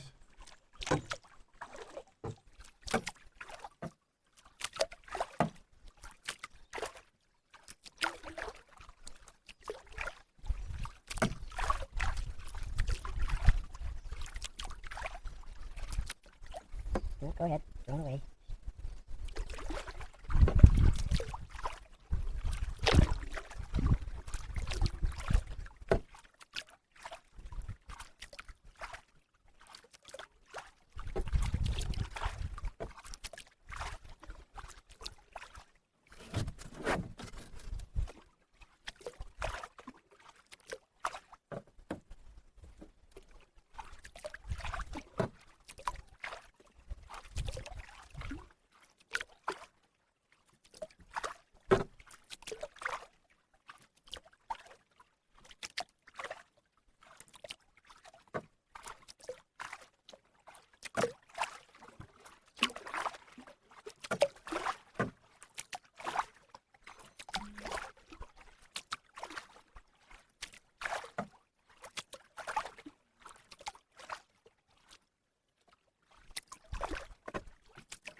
Well, folks, that hour and a half of going down that river between Wakimika Lake and Obabika Lake is got to be one of the nicer river paddles I've ever done.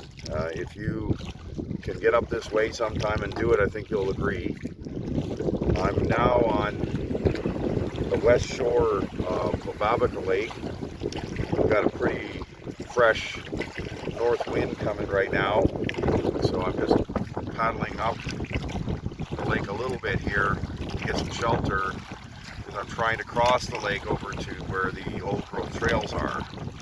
And when we get there, we'll have something to eat, and then we'll do trails, and then the plan would be to go down the lake. Now we're gonna have to see just how big the water gets. Right now there's no water, it's just the wind, so the wind pushing you, that's always a nice thing, but you can end up with 2 and 3 foot swells and chop.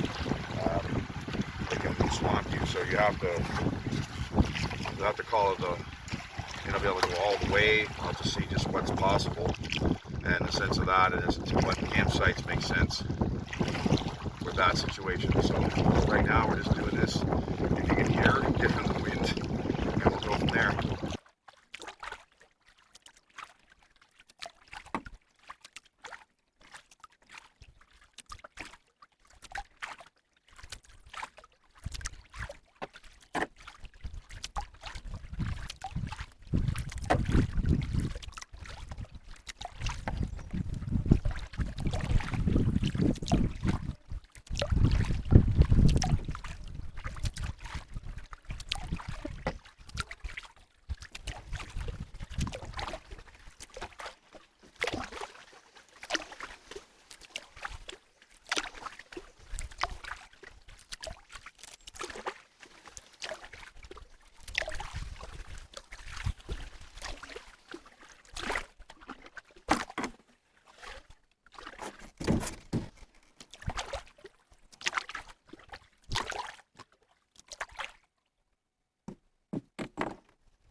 So the old growth trail where it was supposed to be, I couldn't find it. There's a cut through the beaver dam. There's a whole pile of junk on the other side, but I didn't see any trail, any sign, nothing.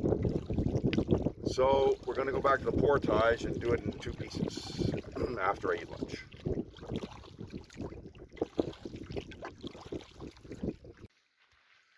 So I'm just here at the portage on Obabika Lake to go up to the old growth. So it's about 600 or 700 meters up the hill, and then we'll see what we can find for trail. And when we come back down, then we'll head south to campsite somewhere. So I've been in about 1.5 kilometers on this one loop. They're not, 4 foot diameter trees, but the red pines are pretty big. And here's a grove with quite a few big ones here. These are all 2 feet, maybe a little more in diameter, and there's a few behind me, as you can see there. So we'll see what else they have.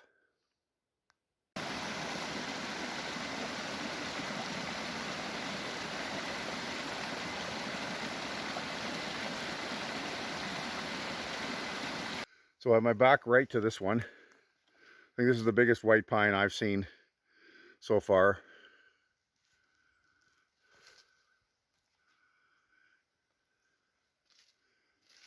Pretty amazing. But it's wider than I am. There's another one right here. It's a little bit smaller, but pretty cool. So these 3 red pines behind me are all about 18 inches in diameter. Now I've seen big ones like this, but not all together like this. It's just kind of cool.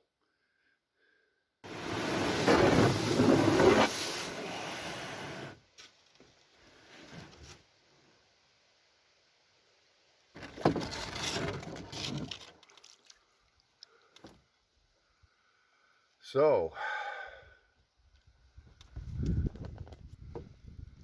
we leave the old growth trails. So what am I think of that? Well, that's one hell of a wild trail, I'll say that, for a lot of up and down and rough country, but it's pretty well blazed, so you shouldn't get into too much trouble. It is interesting to see that many older trees. I've seen, like in Algonquin, for example, white pines that are bigger than here, and they say that this has never been cut. So I don't know, would have thought some of them would have been bigger if they've never been cut, you know, just based on that logic. But also, it's pretty tough climate here, and the soils and the rock and stuff, and that's probably going to slow down, at least to some extent, the growth of a lot of these trees. But it was still really neat to see the growth. It reminds me of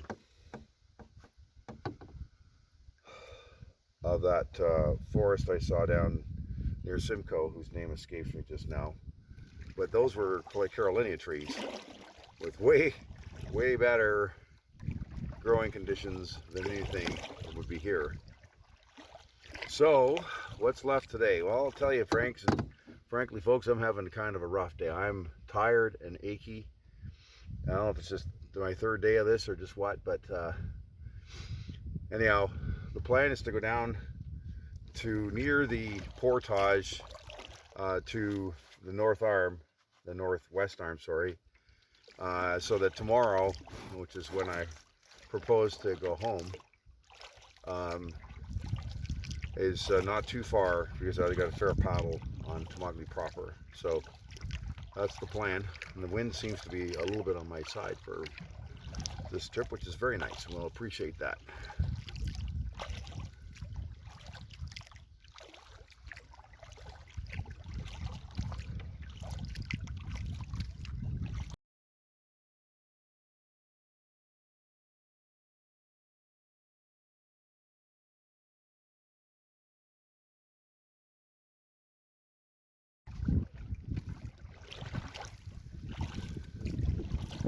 So I'm pretty lucky here on Obabika. The wind is right behind me.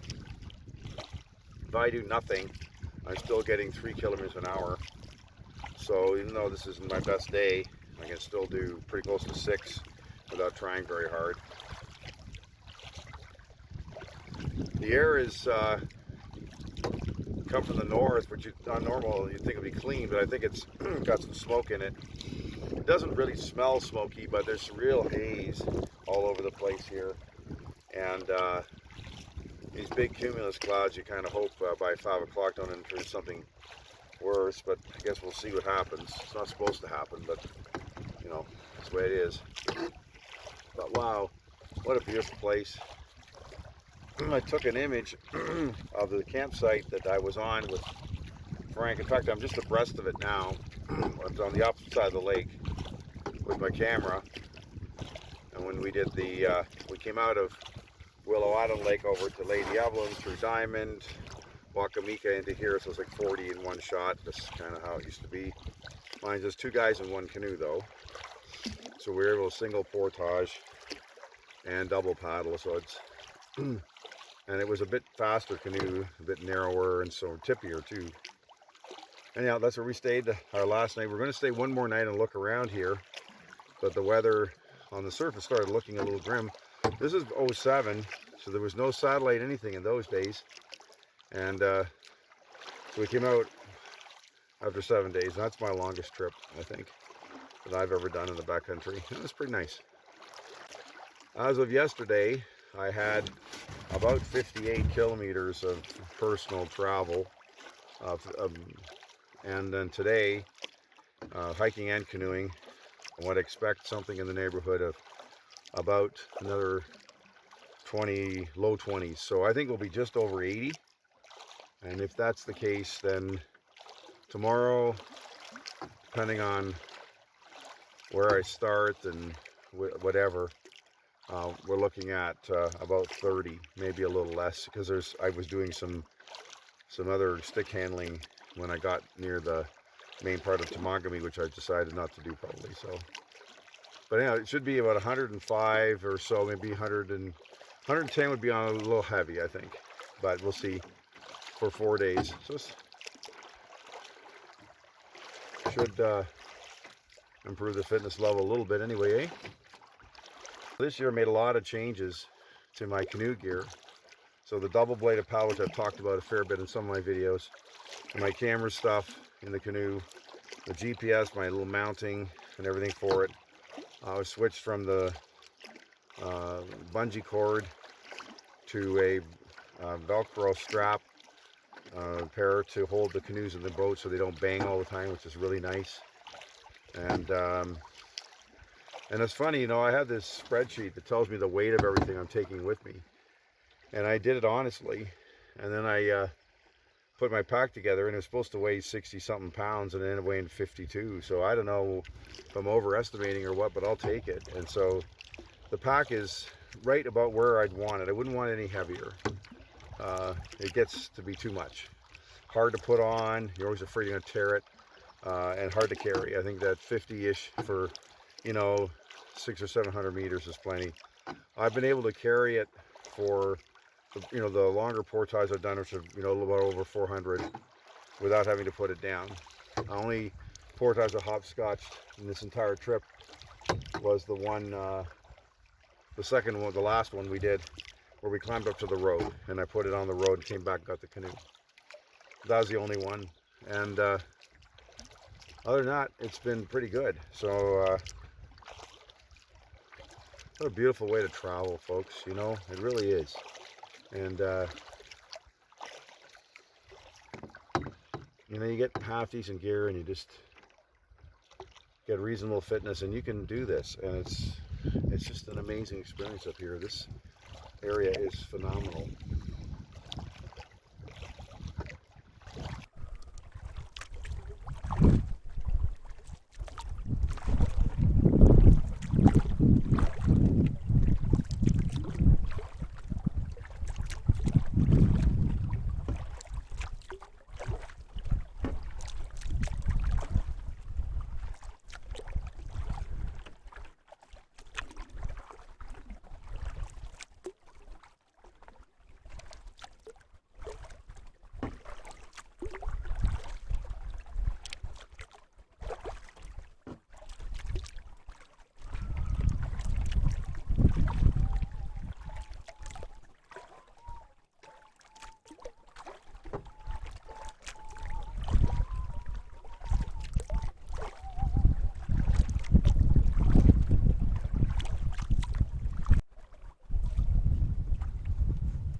Go get this,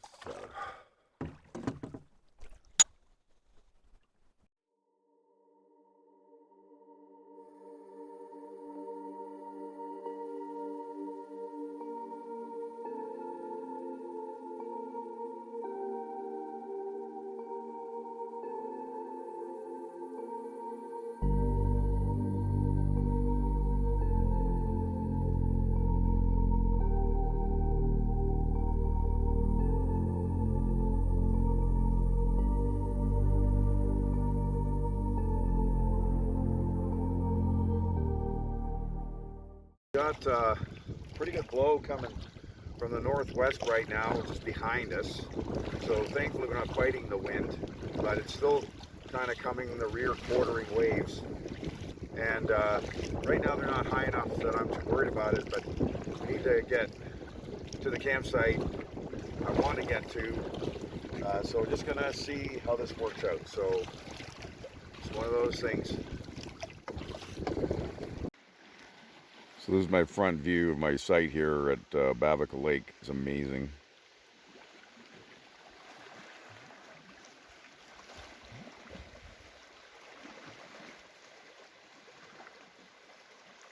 And there's also over there a view of the lower lake too. This is a giant site, and so just for little old me, but that's where it goes tonight. And so I'm just about to have dinner. Day 3. It's amazing how these days are so varied. I mean, I started off this morning in a quiet lake with pretty, it's clear sky, but the haze from the fires. And then I did that wonderful meandering river. And then I had to negotiate my way across to the top of Obabika, which wasn't too bad. Back and forth to try and figure out where the trail started. Then beached the canoe and then up into that trail. Just did the right one. I had to get here too, and I'm tired today a little bit, so that was enough. And that thing, so it was about 4 kilometers, maybe a little just over, and it climbed 1,000 feet. So that was enough. So that's 2.5 miles, and yeah, whatever. It's a workout. I'm really glad I had my poles because with that kind of situation, especially going down, there were some very significant downhills there that it's nice to have the poles. Then you get back on here and it's okay for a while. Then you suddenly get into this, big wind and rear quartering waves of, 18 inches to 2 feet high. And but that canoe is so buoyant. I'm telling you, it's amazing. The only thing, like I say, it's only half full with just me and one bag, so it's pretty buoyant too. I never had any real worry about it. As long as I paid attention to keep the canoe going the way I wanted, just didn't let it just go, I felt it was going to be okay. And the time that Frank and I were in Lady Evelyn with the same canoe in '07, that was a much heavier laden canoe, and we had bigger waves coming behind us, and that went on for too long, and we made that too. So anyhow, here we are. It's all good, and I'm just getting ready to make my dinner. I'm hungry, but I just had to wait a little bit so that I didn't eat too soon. I'm going to go to bed in good time tonight, and then try and get a good start tomorrow. This is another 25 with portaging on top of it, so there's a fair bit to do. And then I want to have a nice break at Loon Lodge before I set home. So it's going to be quite a day, and but I find these early mornings, it does help. So we'll see how it goes.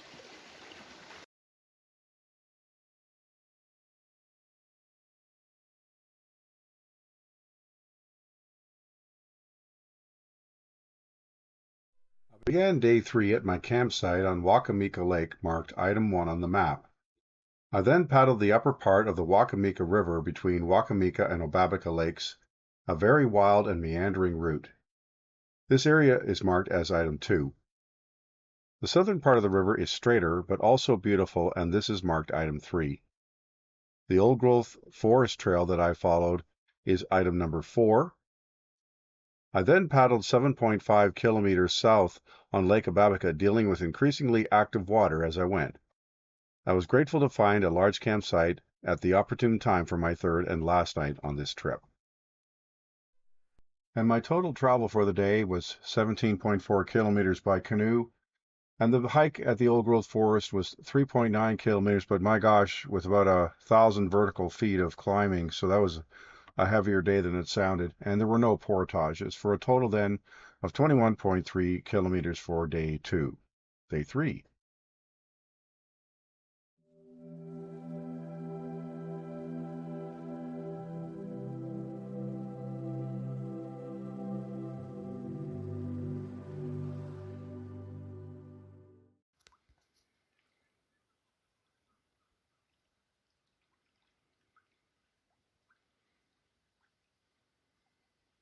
Okay, so this trip, I think for me, the biggest challenge has just been getting decent sleep. It's the same problem I've had for years. Different mattress doesn't seem to make any difference. I'm lying in the tent, I'm asleep, it's good, and I get, for whatever reason, the circulation cuts off in my arms, and the pain is something else. It wakes me up. Happens over and over again. So my sleep is disjointed at the most. And I don't know what the answer is. I don't think that I'm trying to sleep in a different position. I've sometimes think that I am in the same position at home as I am in the tent. I don't know what it is, but that is the thing that really needs to be fixed for my enjoyment. And I don't know how to do it. I've had Thermarest. I've had my huge Dreamtime. I've had the Nemo, and I think in general they're doing what they're supposed to do, and it's something to do with my own stuff, and I don't know what the answer is. And I've had, like, I'll put on this fleece and stuff to make more comfort, and it happens anyway. So I have to figure out why that is, and I don't know. Maybe the internet will know, because I love doing this stuff, and boy, I tell you, if you've got a full tank gas in the morning, that holding you back's the problem, and otherwise you really have to force it sometimes. It's too bad. This magnificent campsite on Obabika Lake. So over here I had my tent, which I've just started to take down. It's about 5:45, and I'm up and ready to go. I got to bed early last night, so there's just an absolute beautiful view here from the campsite, and I spent some time there last night. And then over here is the main area and the fire pit. And like I said, there's my chair. That's where I sat watching things, so that's pretty nice. And then the water access. Now this, you have to understand, yesterday, this lake, so yesterday this was 2-foot swells and 30-kilometer winds, and it was just coming. And now look at it. It's amazing. So now over here, there's my water bag. And that's been great. So, and over here, along the side, is water access, and my canoe is up in the tree there. Not in the tree, but I'll show you.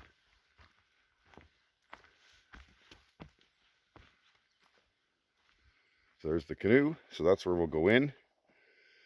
And today, of course, plan is to paddle out and go home.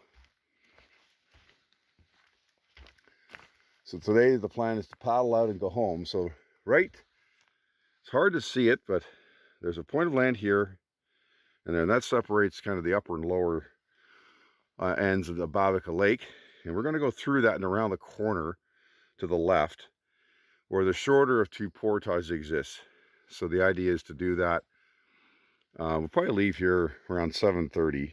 Probably going to leave around 7:30, so the water hopefully will be about like this, and we can just make that. There's a portage here of about 800, and then if you go around the corner, there's one for 380, which sounds a lot more appealing to me, to be honest with you. So that's what we're going to do, and after that, it's just a matter of paddling down the northwest arm and into Lake Temagami proper and back to the put-in. So that's what today is. Hopefully it all works great.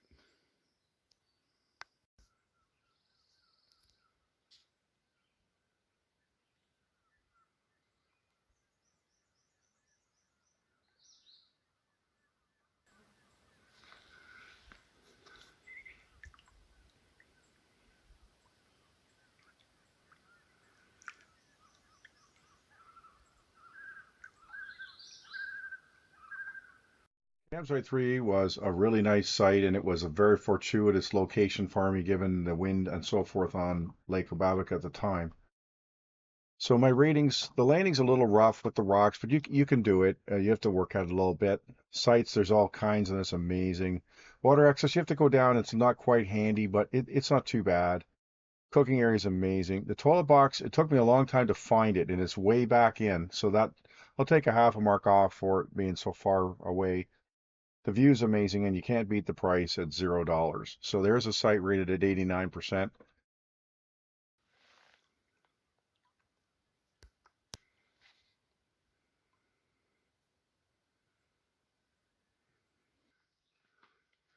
So my flow in the morning when I'm going to move on to the next site is straightforward. I try to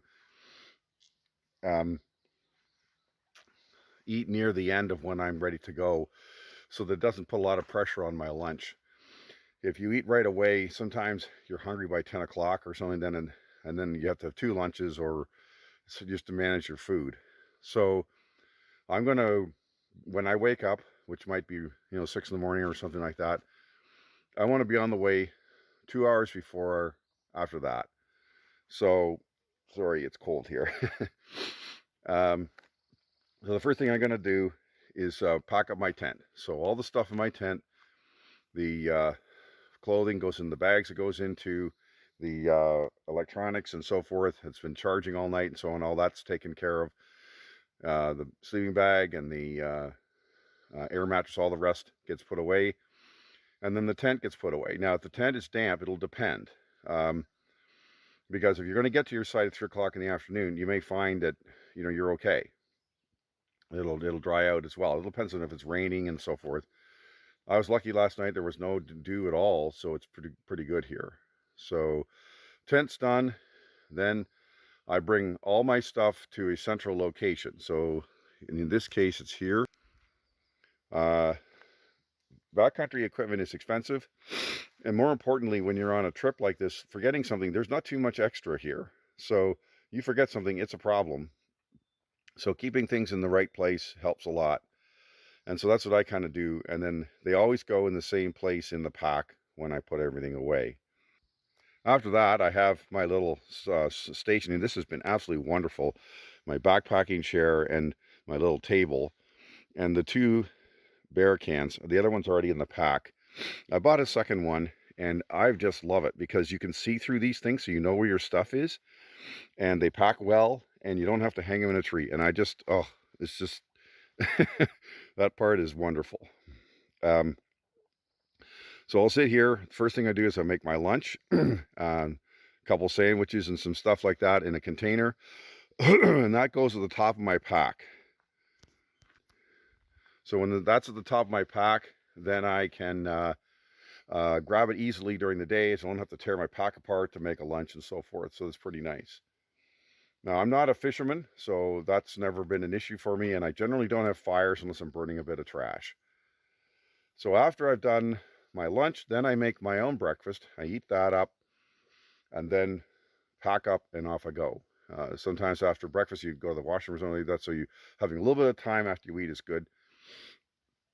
And so, and my lunch, I generally drink Gatorade with my meal, and so I have this water jug in my tent, the red thing, and so if I take pills in the night or whatever, I have that with me, or pills right away in the morning.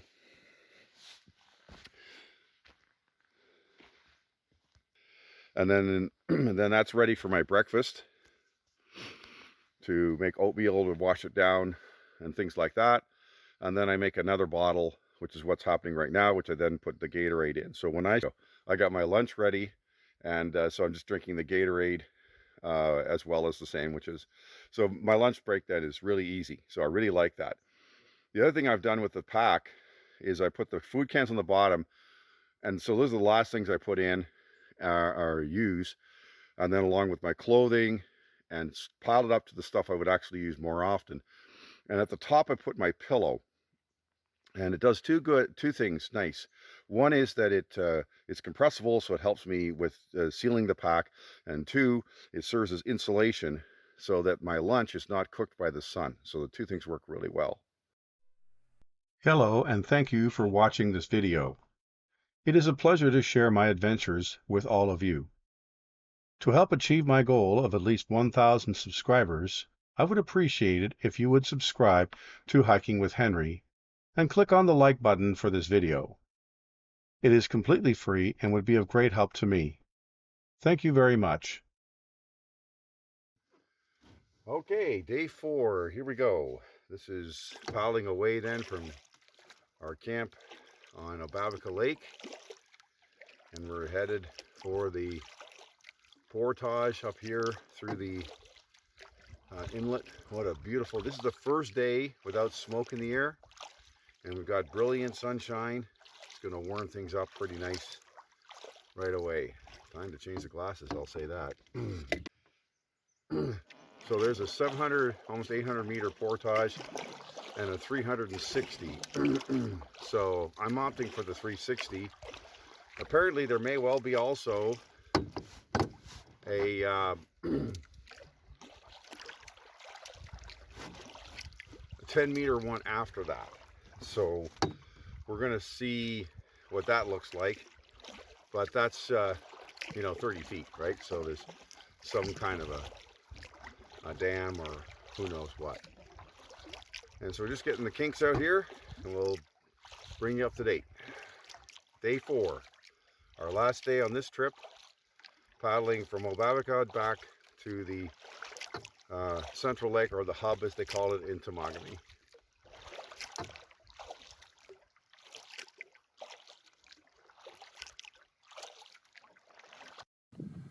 Days like this, why you do this.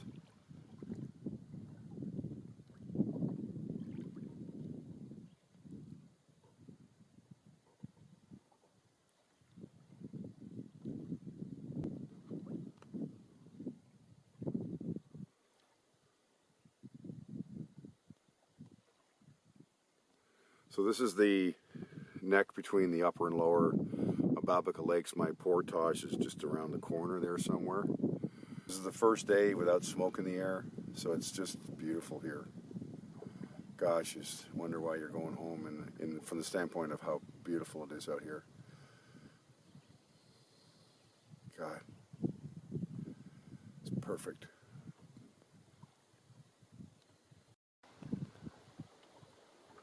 I don't think any video can really capture just how pretty and beautiful this is this morning. It's about maybe 12 C, maybe 14.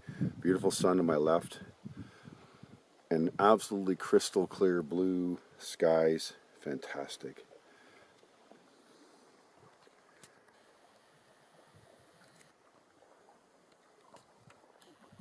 That's about what you see from the canoe. That's the zoom in that kind of looks the same as when I'm sitting here. So there you are. Pretty nice.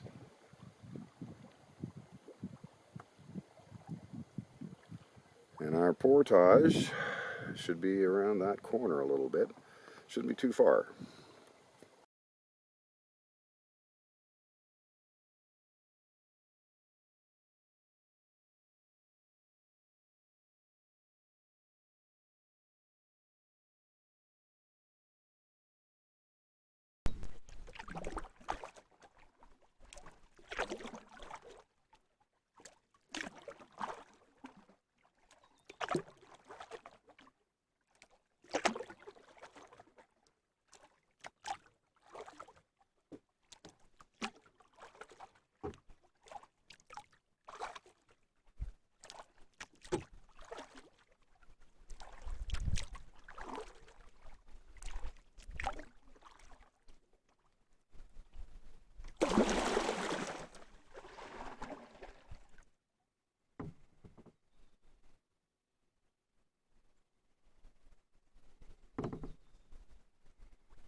So I've taken the pack over, and I'm just going to pick up the canoe, and this is goodbye, at least on this trip, to Lake Obabika.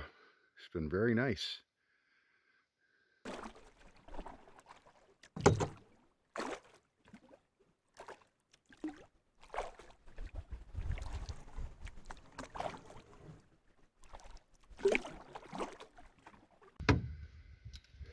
So this is called Notchy Lake, or the Northwest Arm, depending on which map you look at. One has this lake having a 10-meter portage into the Northwest Arm. The other one doesn't. So I guess we'll find out soon enough.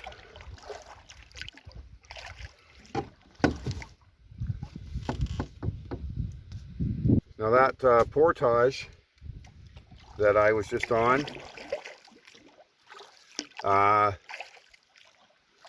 pretty nice. There's a bit of rock, but you're going to get that here. But for the most part, no significant uphills There's a couple of down trees which make things difficult. Hopefully that gets cleared one of these days. And compared to a 780, especially when I'm tired, that's an easy decision. Okay, so we're going to see what we got around the corner here as to whether we have to do another portage.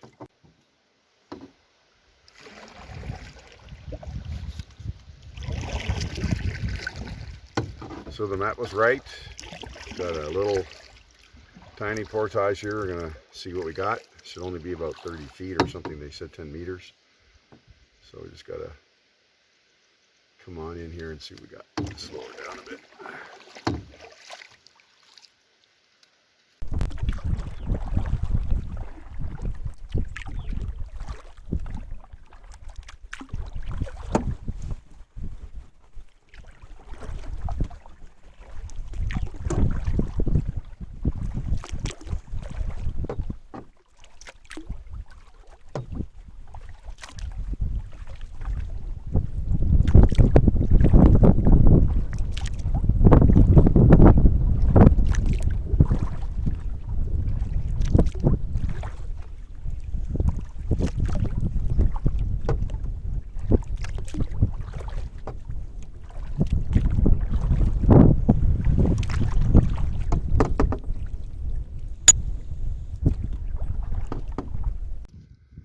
So my thoughts on the two portages compared to the long one. I don't remember the long one from 18 years ago, but I do remember. What I will say is that the put in on the 380 is tough. The takeout and put in on the short one, which is not 10 meters, it's more like 50, is really tough. Lots of rocks everywhere. Scratch your canoe off for sure. I mean, I don't want to get my feet wet, so I'll take the scratches over that. And I know that's not everyone's perspective, but I don't fancy getting my hiking boots soaked, which will never dry on a trip if I'm going to be portaging or hiking or whatever. So my goal is always to stay dry. Anyhow, so I would say for me, I'd like to have a look at the 780 and see if there's anything, you know, if it's a nice clean portage. It's long, of course, but that might well be worth things versus packing up twice, and especially with the bad put-ins. There you go. Okay, so where are we? We've gone 6. We have 20.6 to go to a high-calorie lunch, dinner, mana lunner, whatever, at Loon Lodge. So that's the motivation. And thankfully, after we turn the corner here, the wind will help us out. As you can see behind, the air is gorgeous today. There's no smoke. It is dry, crisp. I'd say right now about 15 or 16. Doesn't get any better. Pretty nice.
Well, I just had lunch, really needed that.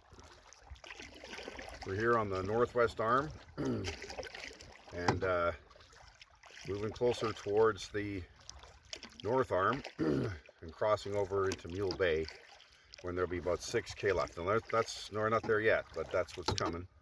So I had a chance to get some food in me and feel a lot better.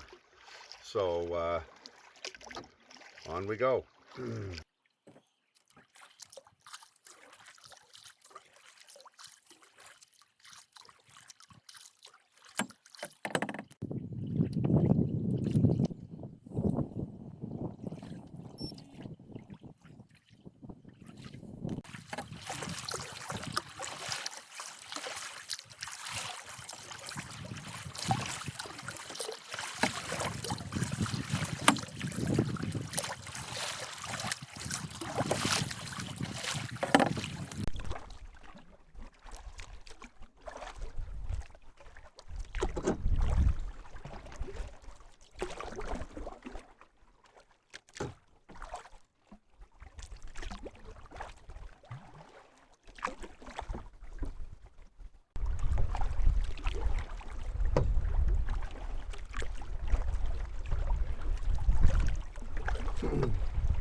So that's day one. That's where I went up that way.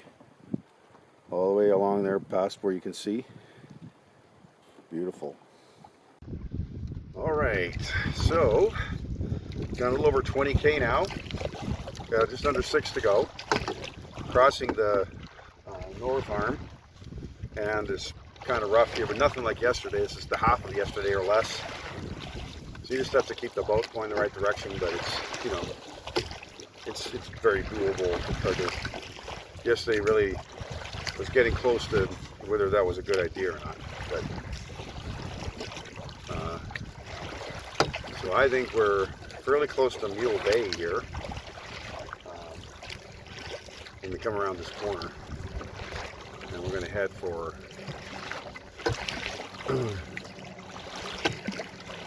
towards Spawning Bay and then turn right and down to the hub.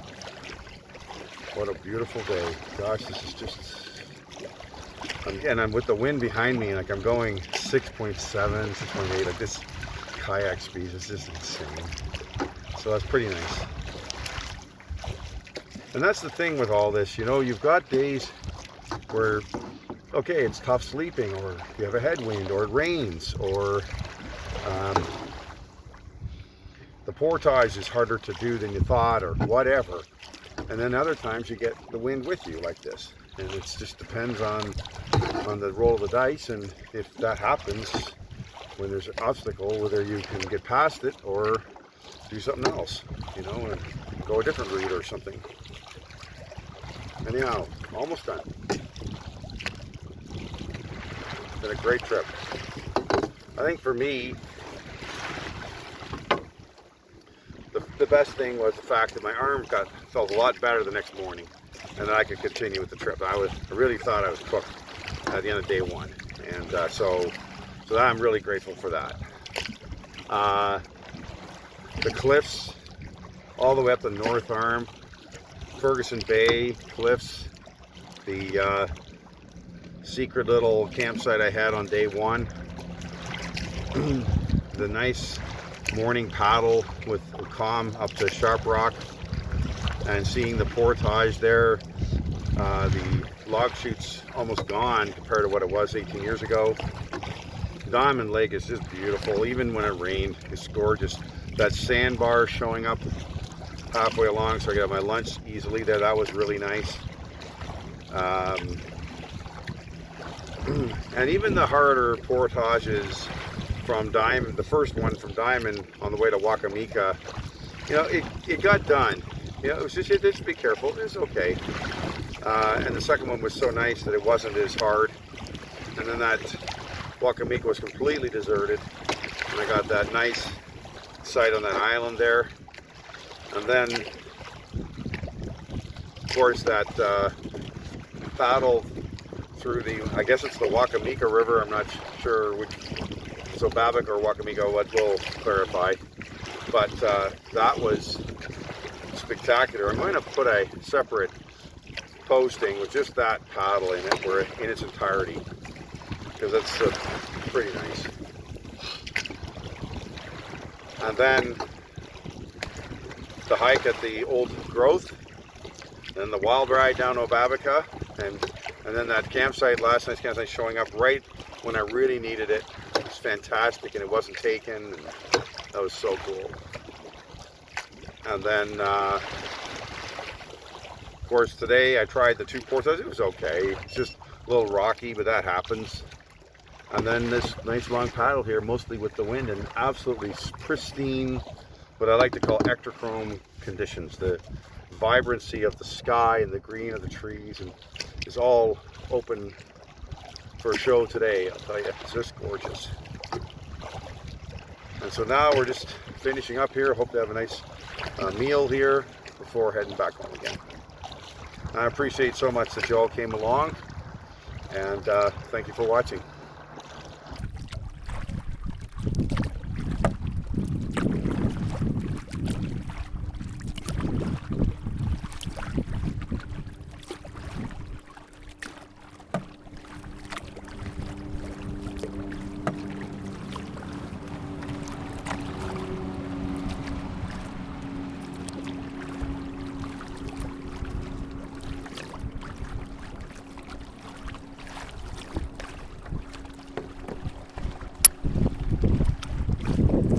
Getting ready for an after trip snack, and just to the right, the edge of the screen is where the car will be, so it's pretty much over.